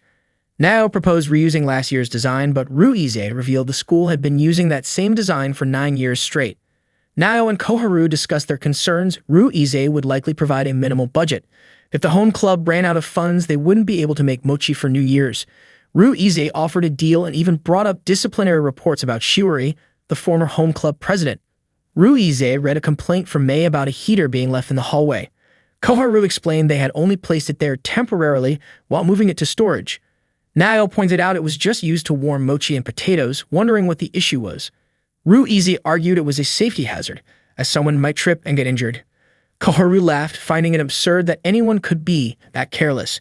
Ruize insisted that rules were rules and declared the violation would be added to Shiori's disciplinary record as the club president at the time. Ruize even threatened to reveal all the complaints against the home club, making it clear she intended to tarnish Shiori's record because of Koharu and Nao.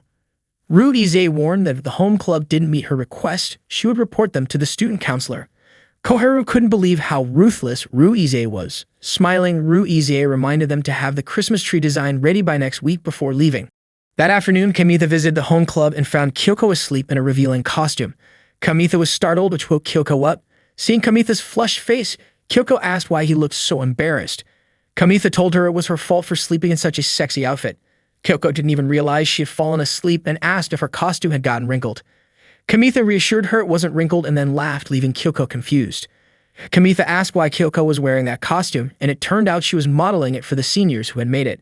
Noticing that Kyoko was also wearing a wig, Kamitha grew suspicious, wondering if the seniors were playing a prank on her.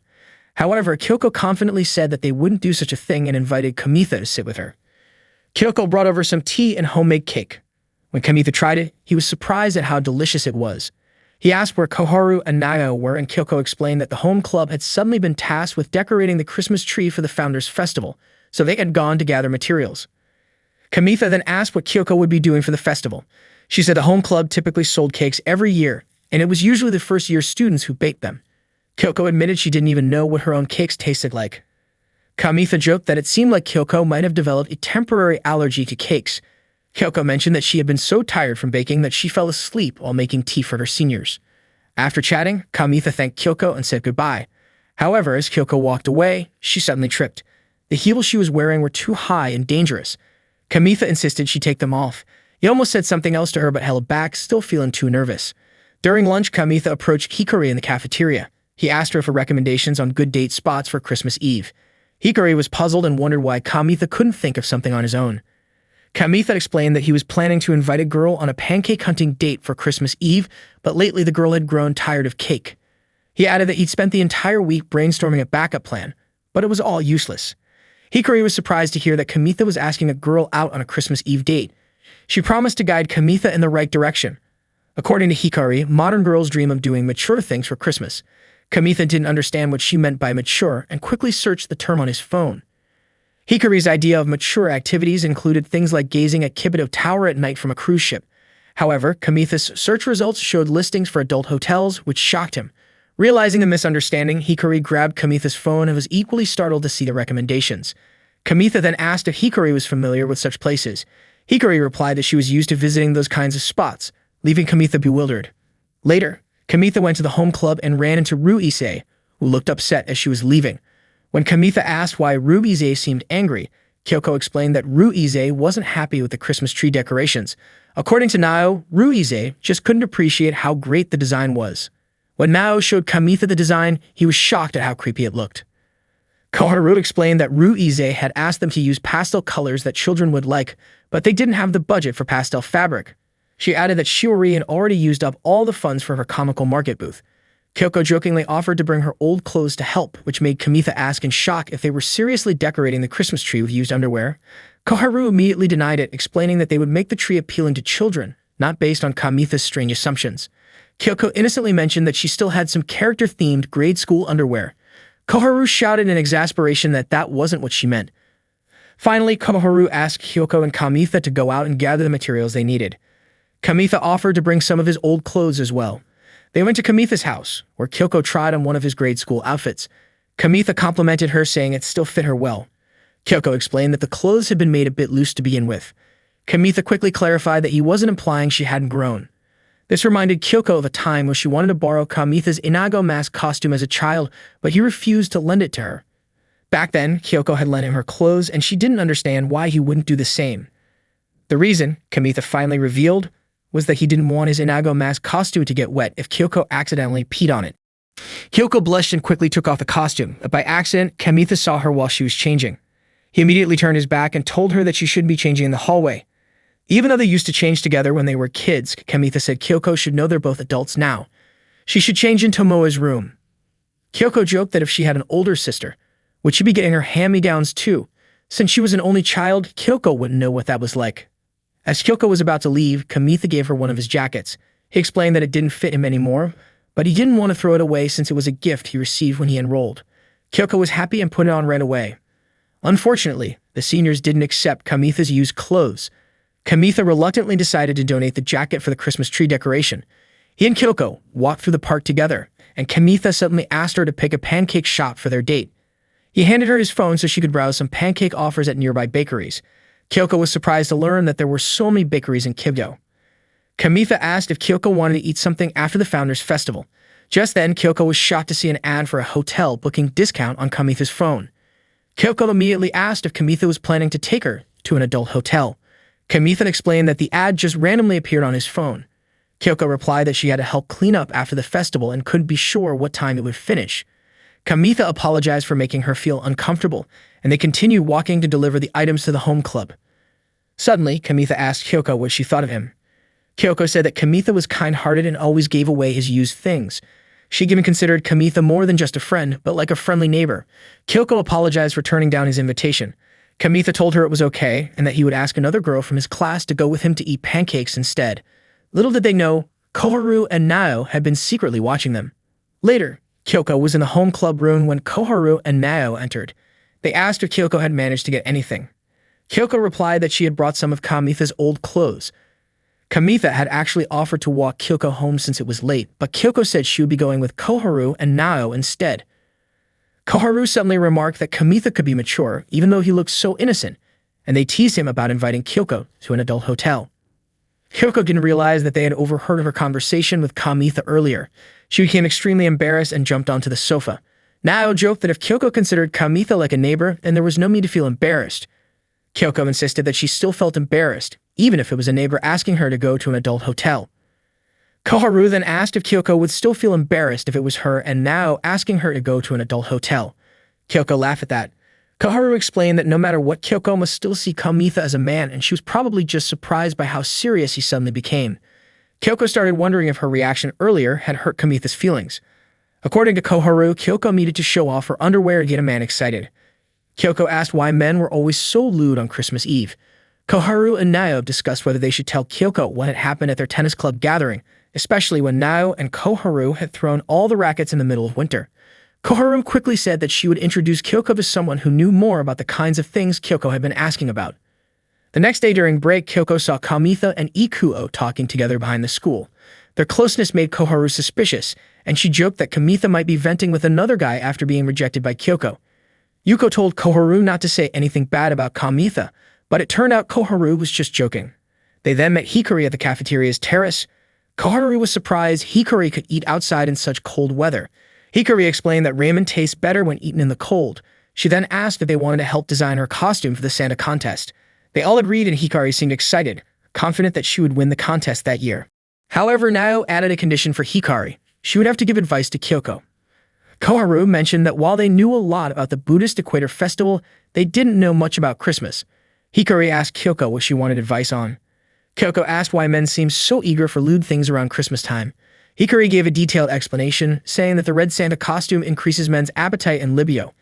She explained that the reindeer pulling Santa's sleigh was a metaphor for the stork delivering babies, but flying animals in general are full of desire. Kyoko pointed out that wasn't it the reindeer from the North Pole that pulled Santa's sleigh? Hikari replied that reindeer were part of the deer family. Kyoko thanked Hikari for the lesson. Hikari then asked why Kyoko was asking about this. Koharu said it was because there was a boy who asked Kyoko out and she needed love advice. Hikari laughed, saying that this kind of thing happened a lot during the season. Hikari shared that she was also asked out the previous night by a guy who wanted to have pancakes with her on Christmas Eve, but when she turned him down, he ended up asking other girls one by one. Hikari couldn't bear to watch it and called him spineless. She also said she wouldn't bother with him anymore.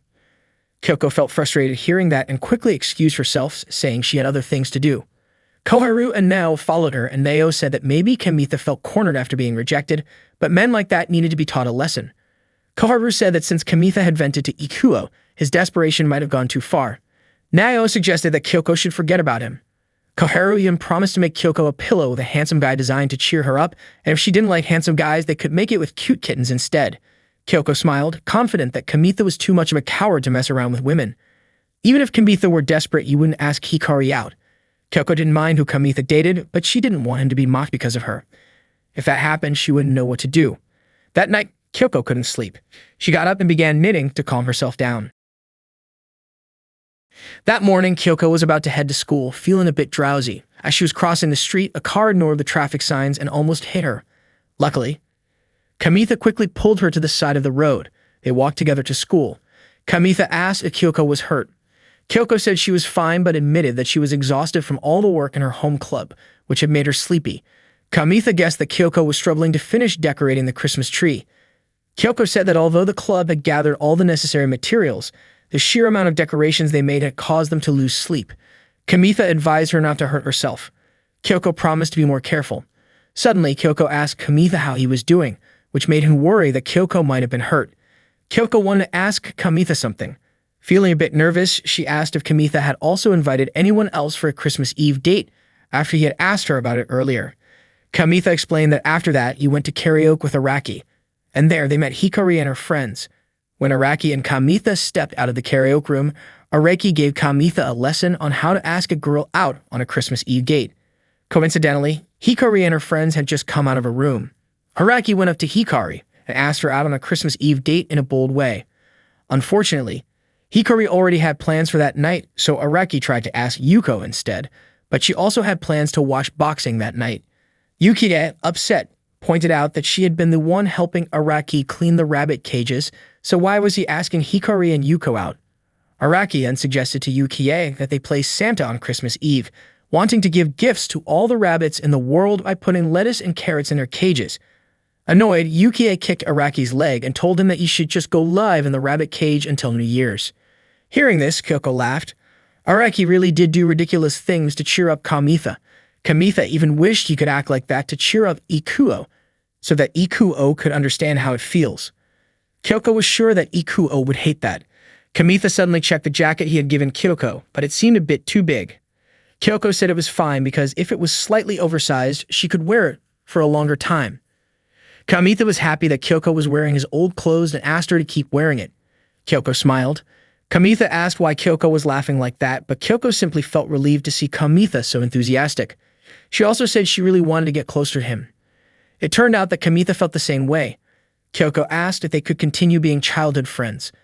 Kamitha didn't mind and said it wouldn't be so bad if he became Kyoko's neighbor. Suddenly, Kyoko handed something to Kamitha and said it was the first time she had made it for him. Kamitha thought Kyoko had knitted him a scarf, but it turned out to be a pair of knitted boxer shorts.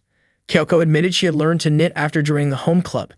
She hadn't been able to sleep all night, so she got really into knitting. Kamitha then realized that the boxer shorts had kept Kyoko busy. Kyoko had made them because she knew Kamitha often got stomachaches when he felt cold. Kyoko asked if Kamitha didn't like them, adding that many girls secretly wore boxers like that. Kamitha said he liked them and joked that maybe some boys secretly wore boxers like that too. Kyoko suddenly remembered when Koharu had told her to show her underwear to make boys happy. Kyoko then invited Kamitha to go shopping with her. It turned out that she wanted him to come shopping for underwear. Kamitha's face turned red when he saw the women's underwear in front of him. Kyoko suddenly asked if it was true that frog-patterned underwear was trending at that time, but Kamitha said he didn't know anything about underwear trends. Kyoko then asked if he didn't know because he bought it with Tomoe. Kamitha said he didn't buy it with Tomoe. Kyoko even thought Kamitha had bought it with his mother. Kyoko teased Kamitha, saying she would buy that kind of underwear for Kamitha's mother. Kamitha wondered why she had to pick it out with him. Kyoko said that if Kamitha was standing alone outside, he looked suspicious, but if he was with her, they wouldn't stand out. Kamitha then asked if Kyoko wasn't embarrassed to be buying underwear with him. Kyoko said she wasn't embarrassed because, to her, Kamitha was just a good neighbor. Kamitha decided he would convince himself to help Kyoko and asked what kind of underwear she was looking for. Kyoko said that recently her butt had been getting a bit bigger, so she wanted a larger size. Kamitha called Kyoko a girl who keeps growing.